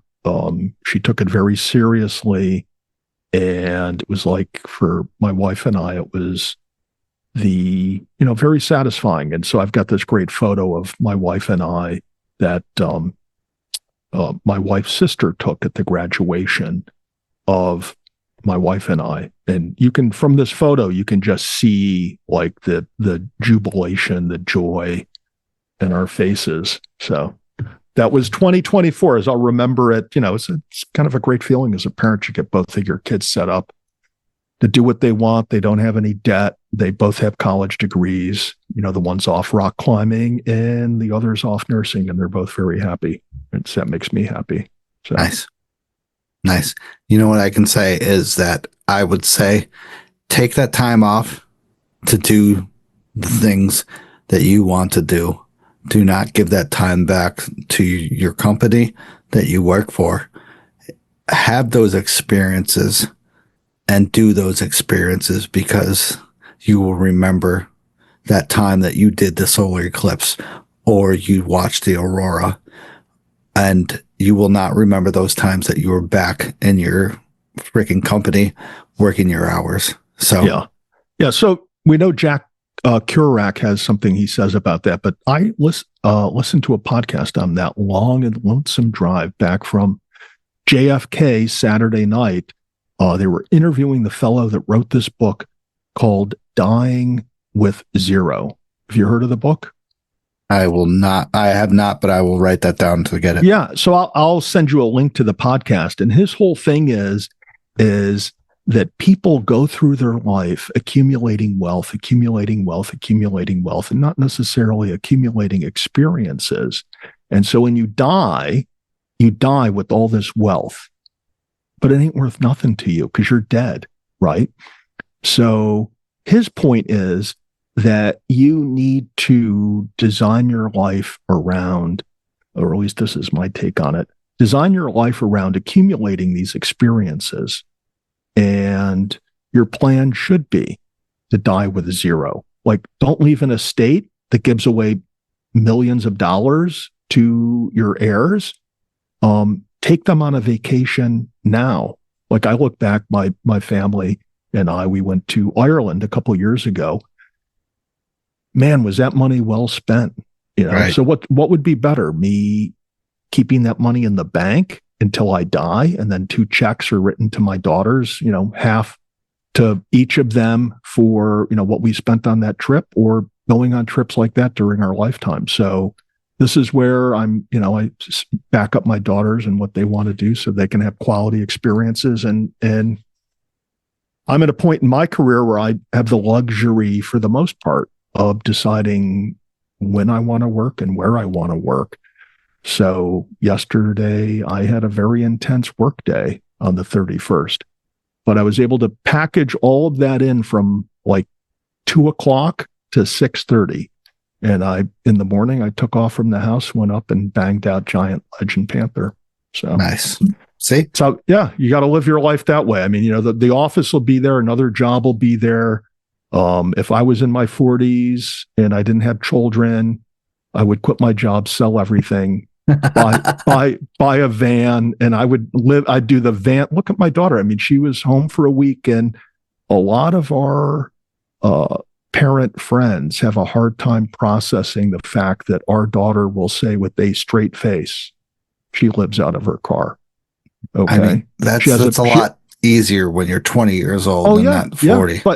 But so now you look at the undertaking it would be for you to sell everything and live out of the back of your car or a van for 2 or 3 years, doing what you love, what you have a passion for. My daughter has a passion for rock climbing, and this is the point in time in her life to do it, to follow that. I went to college and then to graduate school back to back. I worked for a year, and then I quit working because I realized that was the best opportunity I had in my life, was to defer my student loans at that time. And I took a year off and did whatever I wanted to do, from whitewater rafting to backpacking to sailing, skiing. I squeezed out every experience I could during that year. And then at the end of the year, the bell struck. I had to go back to work to pay off those loans. So stay away from debt, sell everything, go traveling. The only thing that you need to do that's somewhat associated with the work routine is every Friday morning, queue up Inside the Line, where we give the Right. best life advice. The best life advice is found here for free. Right. So, like I said, I learned from this year to use up that PTO, to take that time to have those experiences so you can remember that, because you won't remember sitting on the freaking desktop doing nothing. So that's what I remember. But, from the podcast perspective, this year was, I would have to say, our reservoir year. Like, we had a lot of stuff about to do with the reservoir.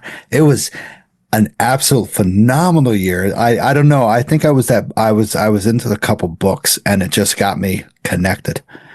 And I researched people, I booked people, and I was just like, let's get people on about the reservoir. Because I got to admit, that is a huge thing about the Catskills history and the Catskills now. And of course, what it's been and stuff like that. So we had 121 with Toby Carey, who was a fun dude. He loved our shooting the shit section.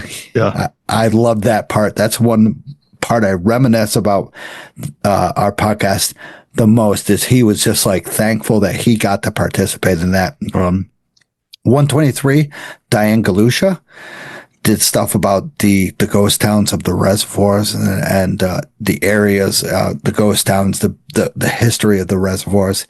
April Besaw did stuff about the Gilboa Reservoir, fossils, areas up towards Gilboa.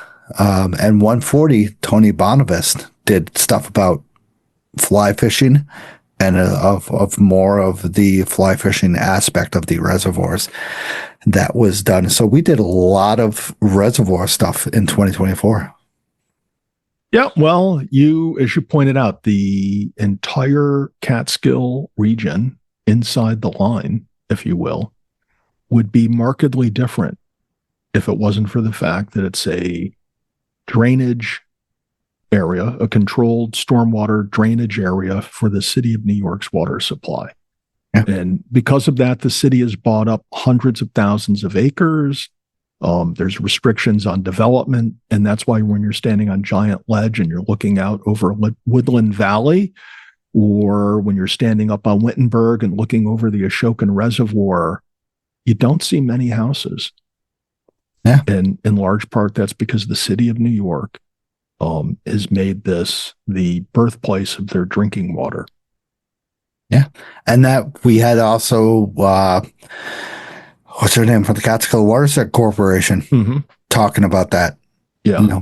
Big influence on the area. And, I've tried to get a hold of several people, of course, on that, with the reservoir, how big of an impact it has on this area. And it has a big impact, of course. We all take that beautiful view from Wittenberg and look over the Ashokan Reservoir.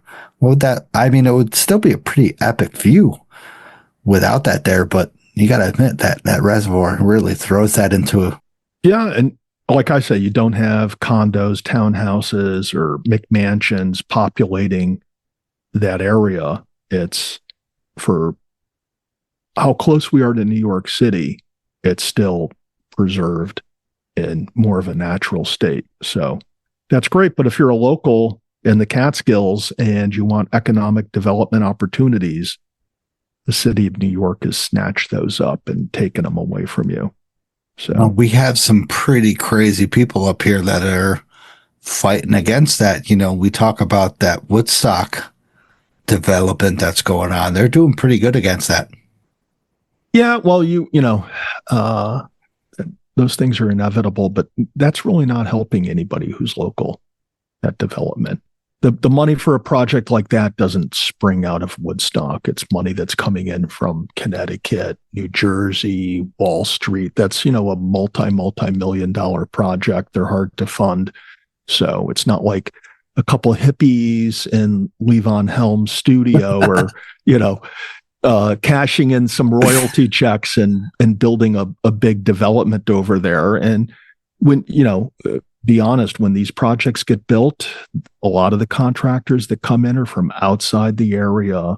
So at best, it generates some tax ratables, but in my view, these projects don't do a lot of good for the local economy.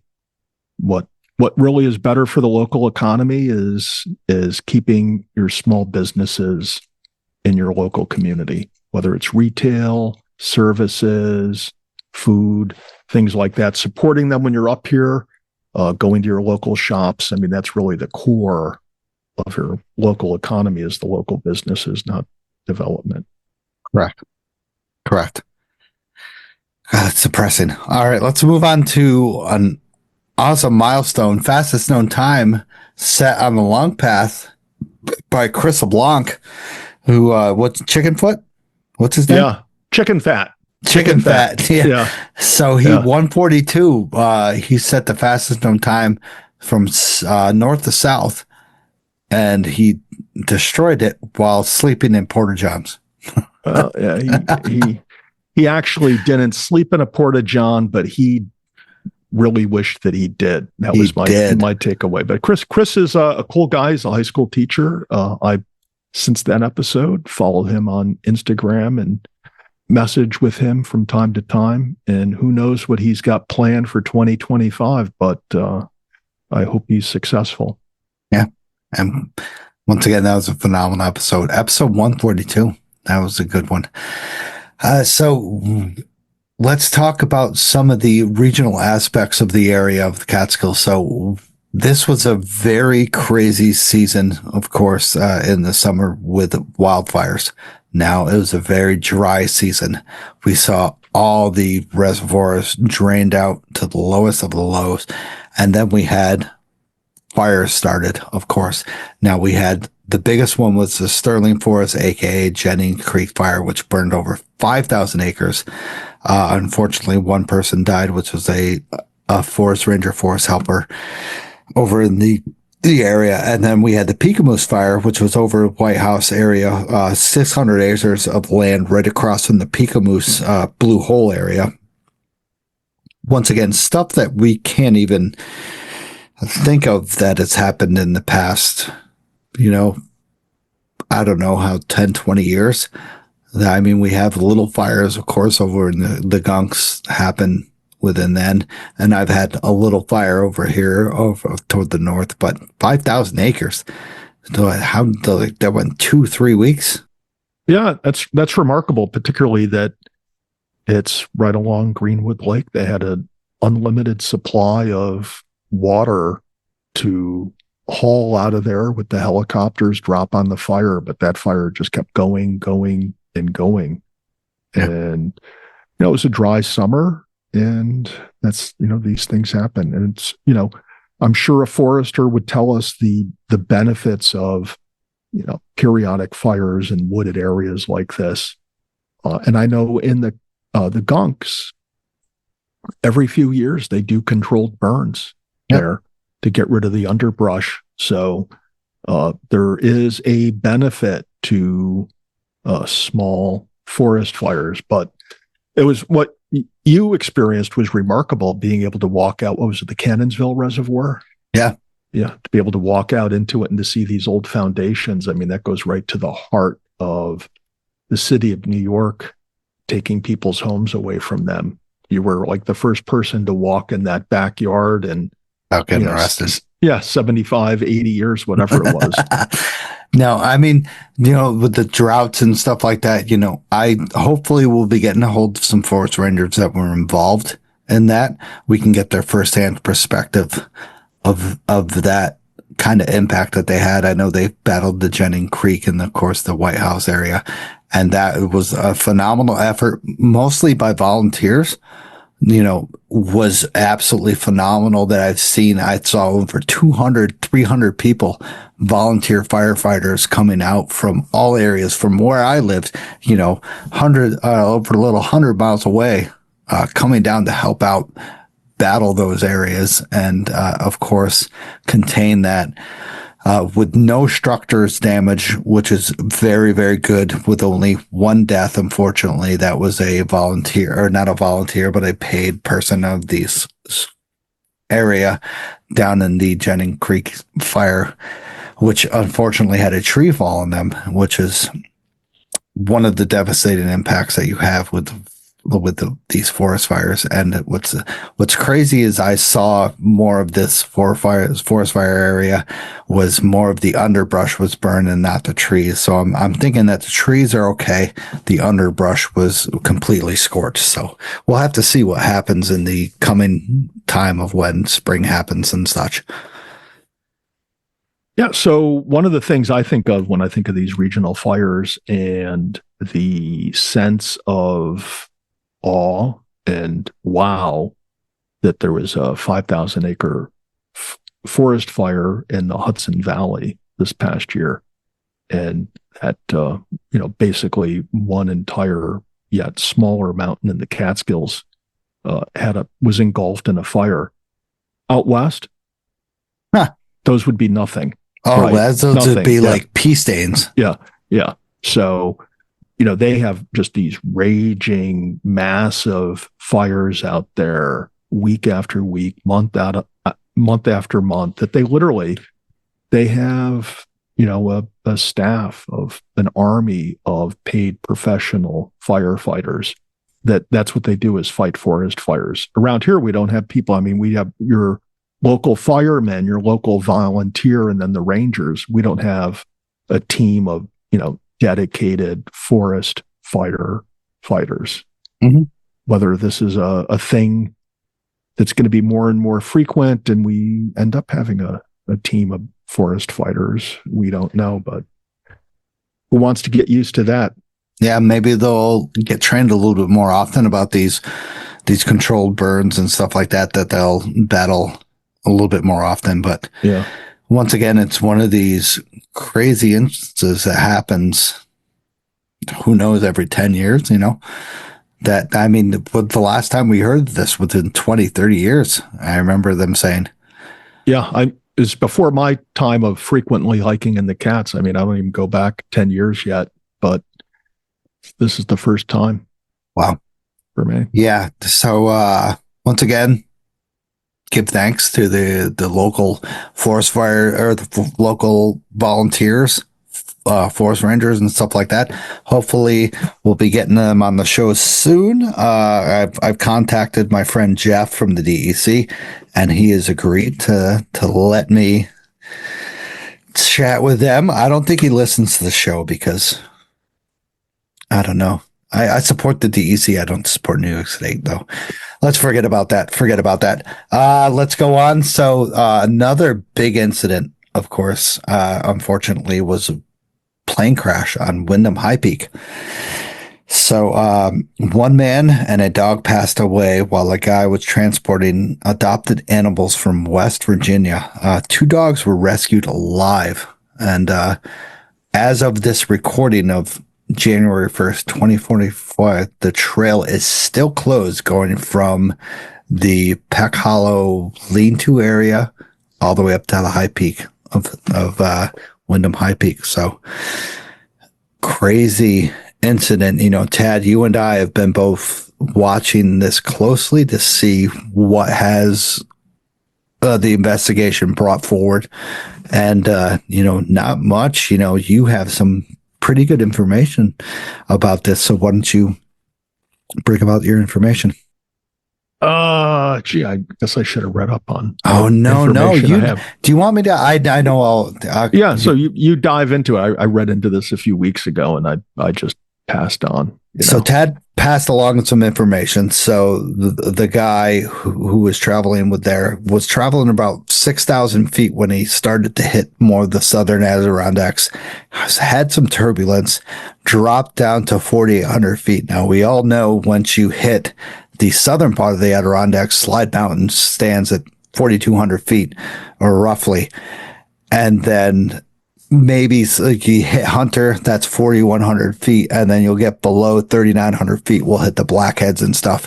So he dropped down to 4,200 feet, which is 300 feet right above Black Dome. So that's cutting it close. That is very close. Said he was okay with the turbulence fine, and then that was the last thing they heard.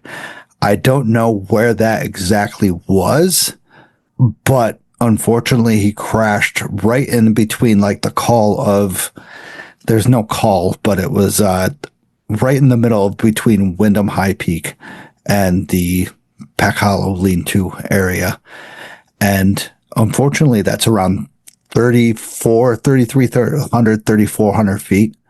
And, there was no communication from 4,600 feet to that amount of time, which is a good, I can't say how many minutes, but it's a pretty significant amount of time to lose elevation, especially not hitting, 3,900 feet. Yeah, I think we're going to find out that this guy he wasn't flying via instruments. He was flying more on a visual, and it was, whether you want to call it fog or low-lying clouds, but he didn't have great visibility, so he necessarily would have had to been relying on an altimeter reading, and it was cold out, icy, potentially higher up at those elevations, and maybe the sensor that his altimeter goes by malfunctioned because of ice. Yeah. Something like that. I think he didn't realize what elevation he was at, number one, and number two, he might not have fully appreciated that he was flying over mountains that were as high as they were. Yeah. And, with previous, experiences with plane crashes and stuff in the Catskills, of researching, as me and my friend Joe Ferry have done, a lot of people don't realize that these mountains, are, 4,200 feet, and, they rise and up and rise and go up and down. And, they might be like, I'm at 4,100 feet, but all of a sudden, a downdrift happens and you're down 600 feet and you're hitting Wyndham High Peak or Black Dome, Blackhead Mountain. Yeah. I'm very surprised he didn't hit Black Dome right there.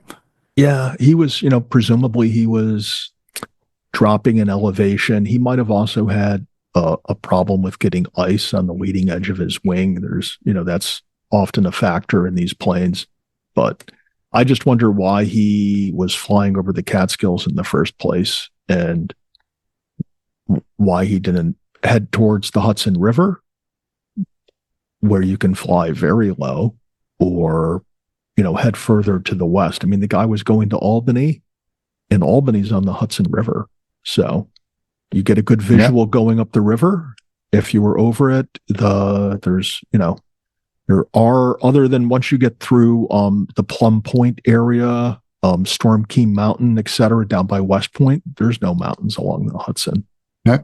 So it's tough. Very, very sad. And let's not forget, it's not on the list, but let's not forget that family of four and their grandfather that were leaving the baseball game in Cooperstown and had that plane wreck out in the western edge of the Catskills. Yeah. In July, I think it was. Yeah, so 15 miles of where I live. Yeah. That was crazy. It's a crazy year, but so we had drought, dried up reservoirs, forest fires, and plane wrecks in 2024.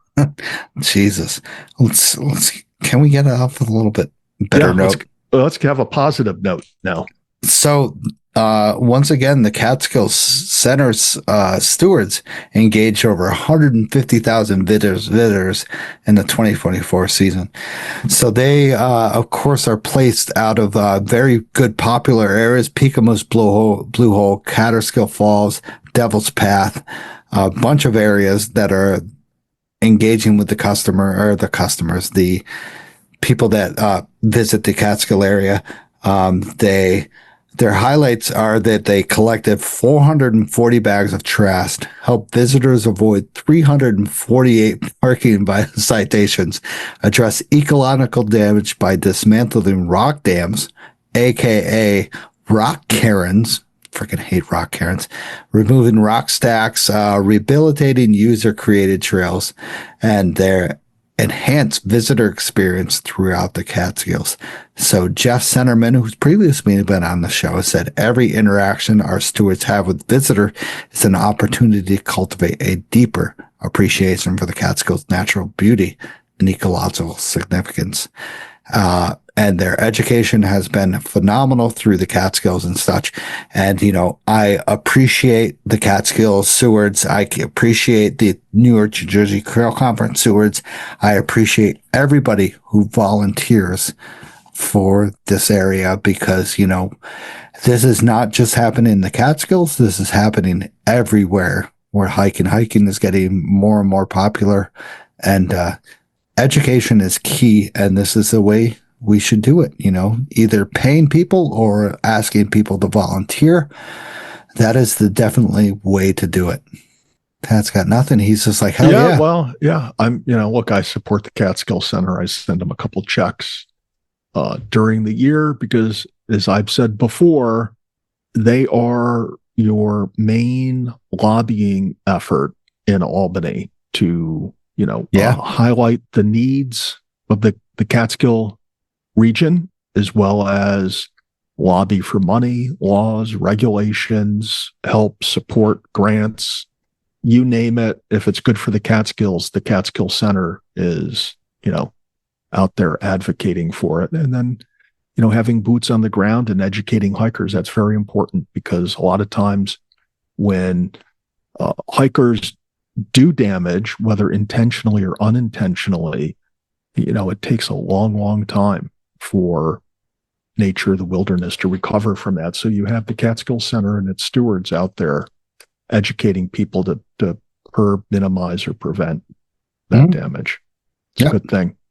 Yeah. New York, New Jersey Trail Conference is doing that as well on the Summit Stewards, where they're on Slide, Peak of Moose, North Mountain, other places like Overlook, stuff like that. We have a bunch of absolutely phenomenal volunteers here in the Catskills, and the work that we do together only creates a better community and a better hiking experience for you, especially if you stay away from the popular areas during those popular seasons.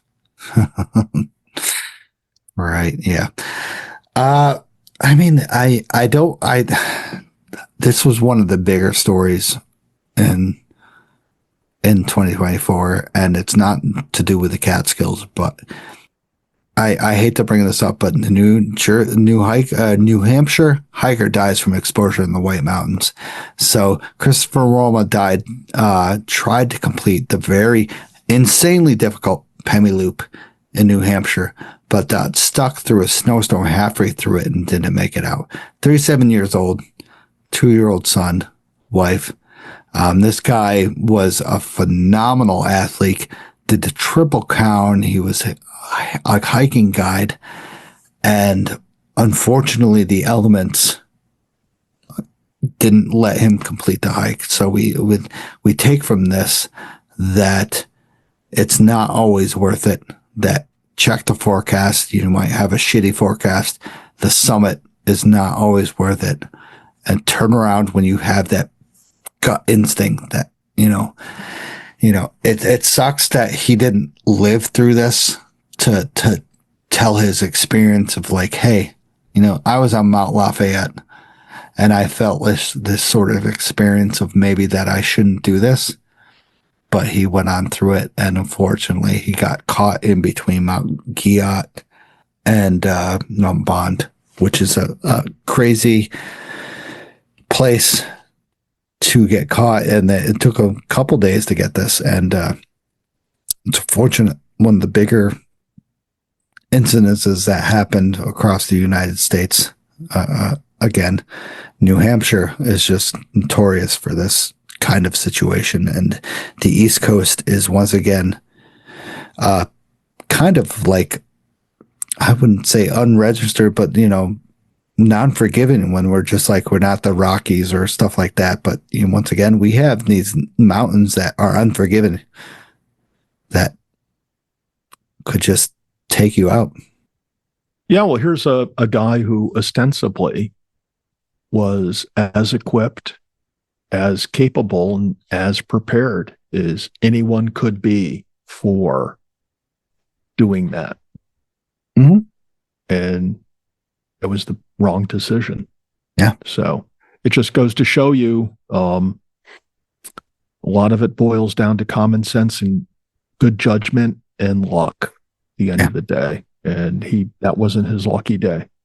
Yeah. And I always kind of look at the weather forecast. It's clear skies. Even if with the negative temperatures that's coming on this weekend, I might take on that challenge. But if it's not clear skies, if it's freaking snow, such like that with rain and wind and stuff, 40, 30 degrees, I will not take on that challenge and just be like, you know what, maybe I'll sit this one out. And, I just, from all these situations that have come up, it makes me, how to say, being 42 years old, kind of like being even more scared to do this stuff, to be like, hey, I want to make that experience, but I don't want to fucking die at 42 years old. Like that's halfway through my life. Yeah. So, obviously it was the weather, right? He knew he was going out in winter. He knew there was going to be snow. How extreme it was going to be, and whether he was aware of it fully or not aware. I mean, we necessarily don't know, but you just, there's a certain point where you shouldn't push past that point, because you don't get a timeout. It's not like you can, signal for a timeout and get an hour break to build a shelter, change your clothes, do this and do that. No, the weather just keeps coming, and sometimes it just keeps getting worse. Yeah. So that's why, the night before, the morning of, double check the forecast. I look at color radar to see if there's any storm activity moving in. And sometimes you'll often see in the Catskills that, notwithstanding it's an acceptable forecast in general, you'll see some storm activity, particularly in the summer when you have thunderstorms popping up in the area that you're going to hike. And I know I've been out there several times where, they're just a mile or two away from where I am, and I'm watching where they're going, because like I said, you don't get a timeout. So you got to be prepared. Yeah. Be prepared. Once again, 10 essentials. Exactly. And then, God, once again, man, what is with the horrible stories? The missing Adirondack hiker that the search was called off 6 days after searching, over 60 rangers covered over 400 miles to search for Leo DeFore from Canada. And unfortunately, he hasn't been found to this day. And that was called off 2 weeks ago. We talk about 2 weeks ago. Yeah. I mean, that's pretty rough for the parents that, there's no longer an active search for your son. Yeah. And it's just, once again, it shows you that winter is a beast and it is not forgiving. And we know from this podcast of searches even in the Catskills, that it is not forgiving. It doesn't give a shit about you and the mountains. It doesn't matter if you summit today or tomorrow. There are times of when you should, once again, Tad said, check the radar, check the weather forecast. If it's not your day, if it's not like it's going to be a nice, decent day, don't do it. Go for a local hike. Do something shorter. Do not participate and do not be this next person that's on this podcast or on Slasher podcast or on any other podcast that talks about horrible experiences that you've had in the mountains. Just wait. The freaking mountains will be there another day.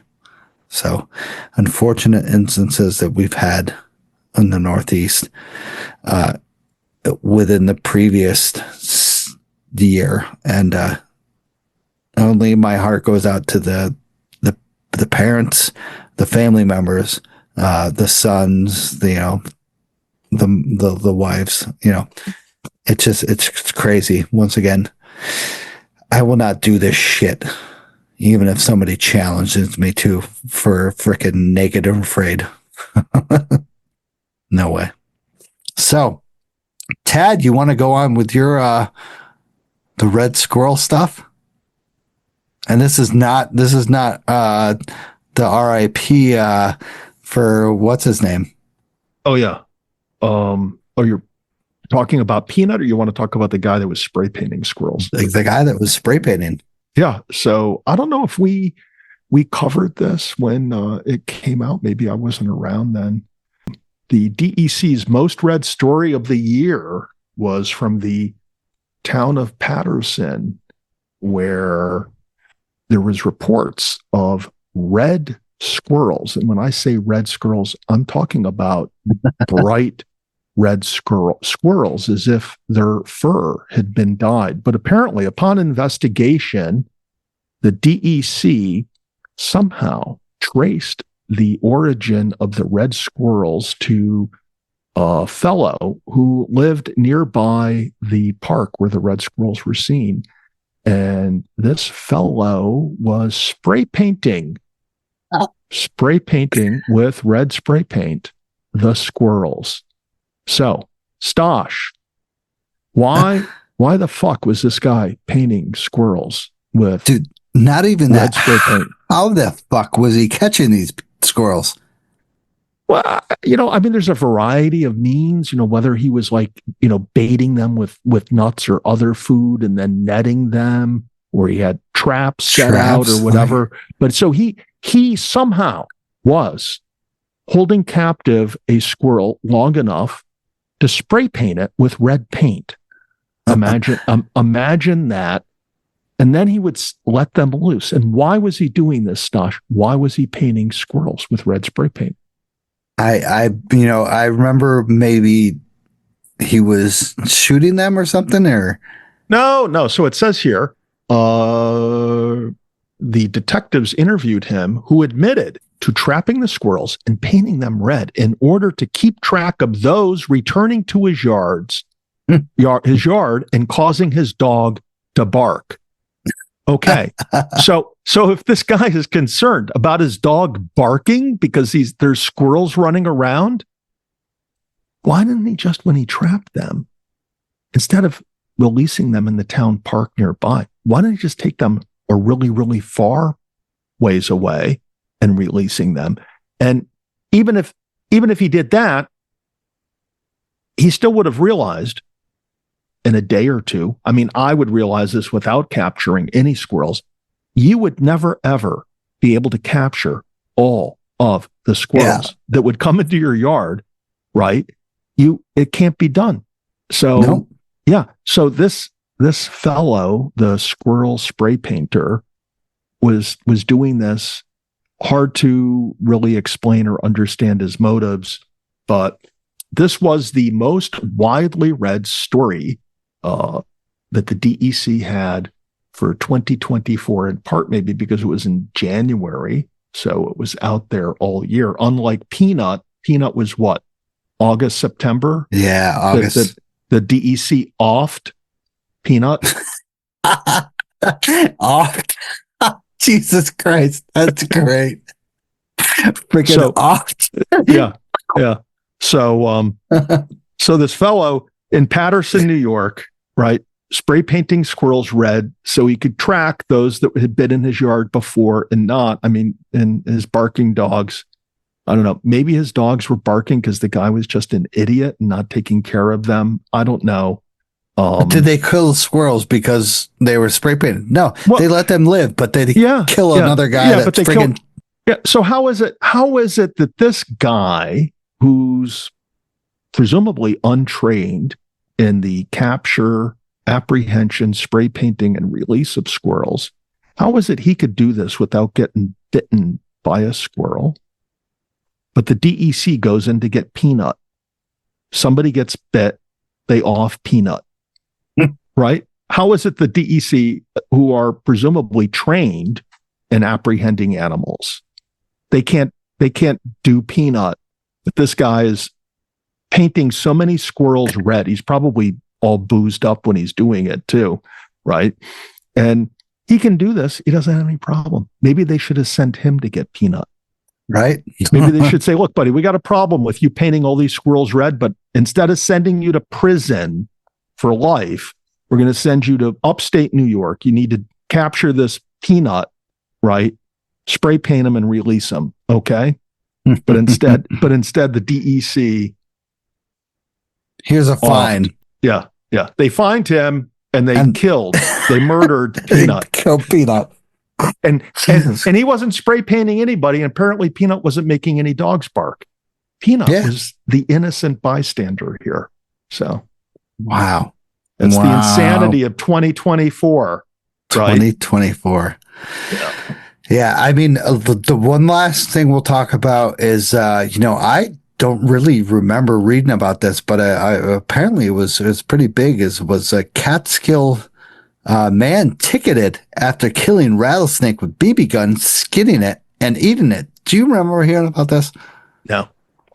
Exactly. I thought we were on top of these stories, but this one slipped through the cracks. And so July 7th, DEC ticketed a Hancock man who killed, skinned, and ate a timber rattlesnake, which I know they're notorious over there in they're starting to actually gain a little bit more in the Western Catskills, Hancock, Water, oh my God, Walton and stuff like that.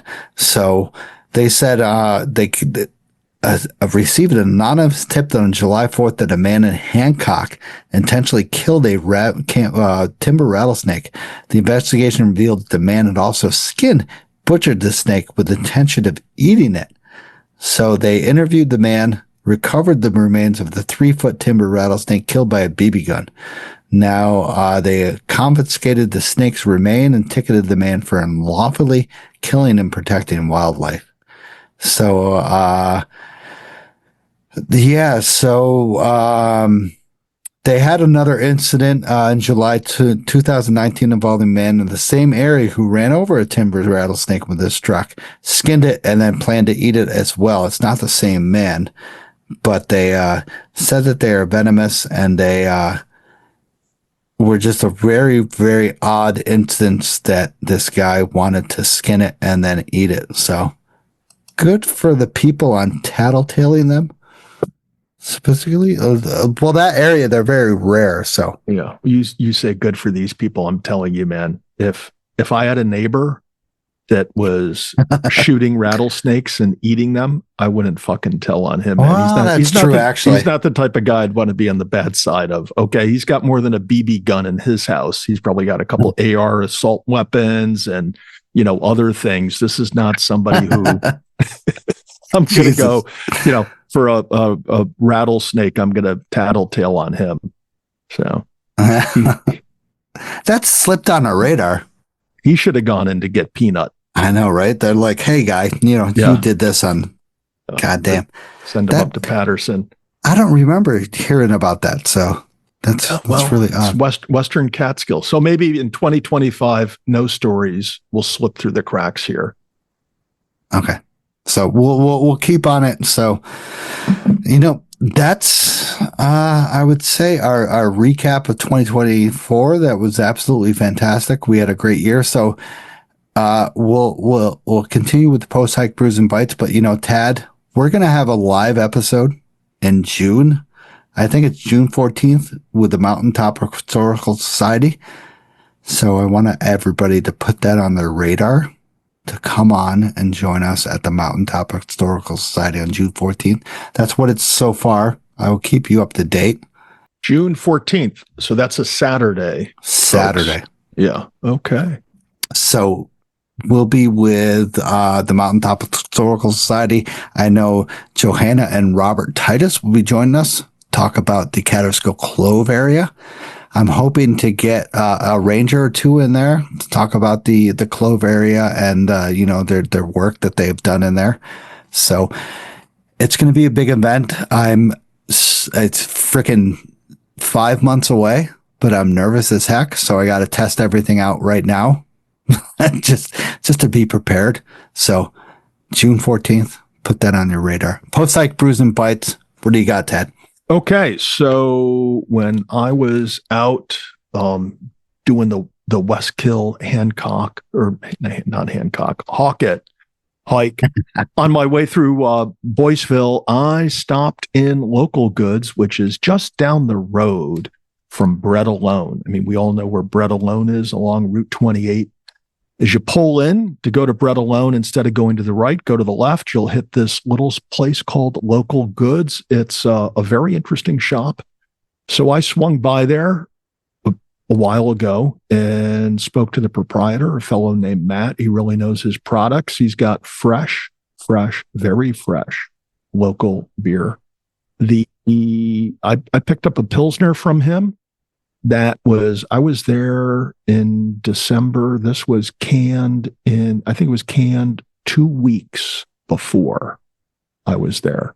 So yeah, I mean, it was brewery fresh stuff. He knows what he's selling. I got a 6-pack of wheat beer from him because my one daughter's into wheat beer. So I wanted to have something in the house when she came home. So he hooked me up with some wheat beer and she was mightily impressed with. Nice. Yeah, she enjoyed it tremendously. So he's got a great selection. He's knowledgeable about what he has inside, and he's a local business owner worthy of support. So stop by Local Goods. Oh, and let me hold on. I got it. And he's got some great swag that he gives away. Look up Stosh. Oh, nice. That's a nice patch. Yeah. Well, he's got stickers that are just like this, as well as this is a coaster. So he's got a ton Local of goods. He's got a ton of cool stuff. So his Insta handle is Local Goods Catskills. Local Goods Catskills. I will tag that in the show. Yeah, stop in and check them out. Yeah. I stopped at Van Duesens on the way back from Rusk. Okay. Yeah. And got some nice hard ciders from the 9-pin and some Catskill Brewing. I'm not a big Catskill Brewing fan because I'm not the IPA type, but I'm willing to try it. Yeah. Well, I tried their Devil's Path IPA, which apparently is Julie McGuire's favorite. She still hasn't tagged us. Yeah. Well, shame on her. But called her out. Yeah. But at any rate, I'm not a big IPA fan, but the Devil's Path from Catskill Brewery was good. I got to admit. And you can also get that at Local Goods. Yes. Yeah, right. Yeah.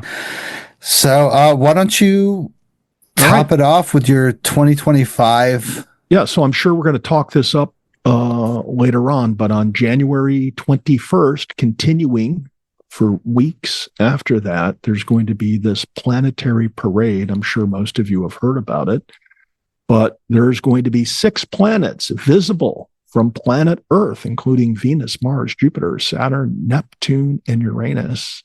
The 6 planets will be visible the days leading up to the 21st, and for about 4 weeks afterwards. You'll need a high-powered viewing device like a telescope to spot some of them, but it should be interesting. So last year we had some eclipse activity, and this year we have a planetary parade. And maybe you can hang out and watch it with some brews or cider from Local Goods. Nice.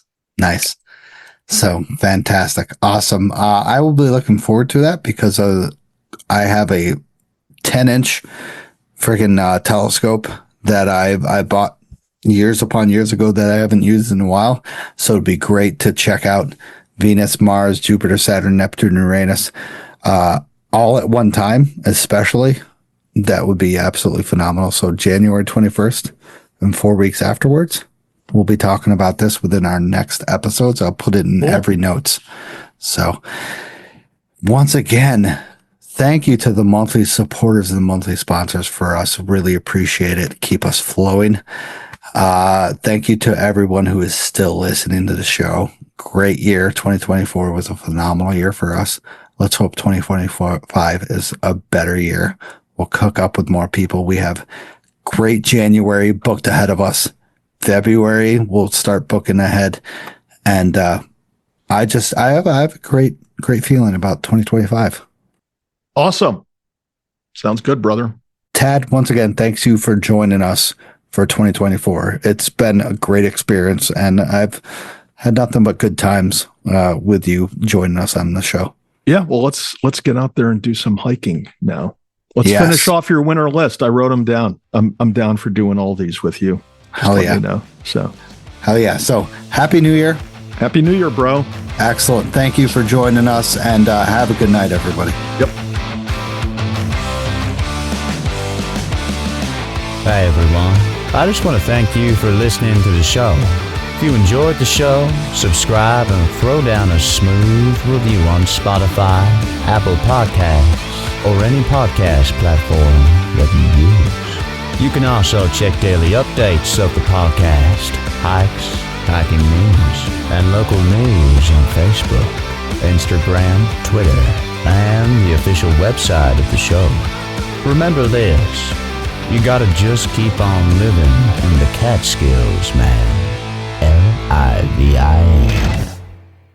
Livin. Wicked.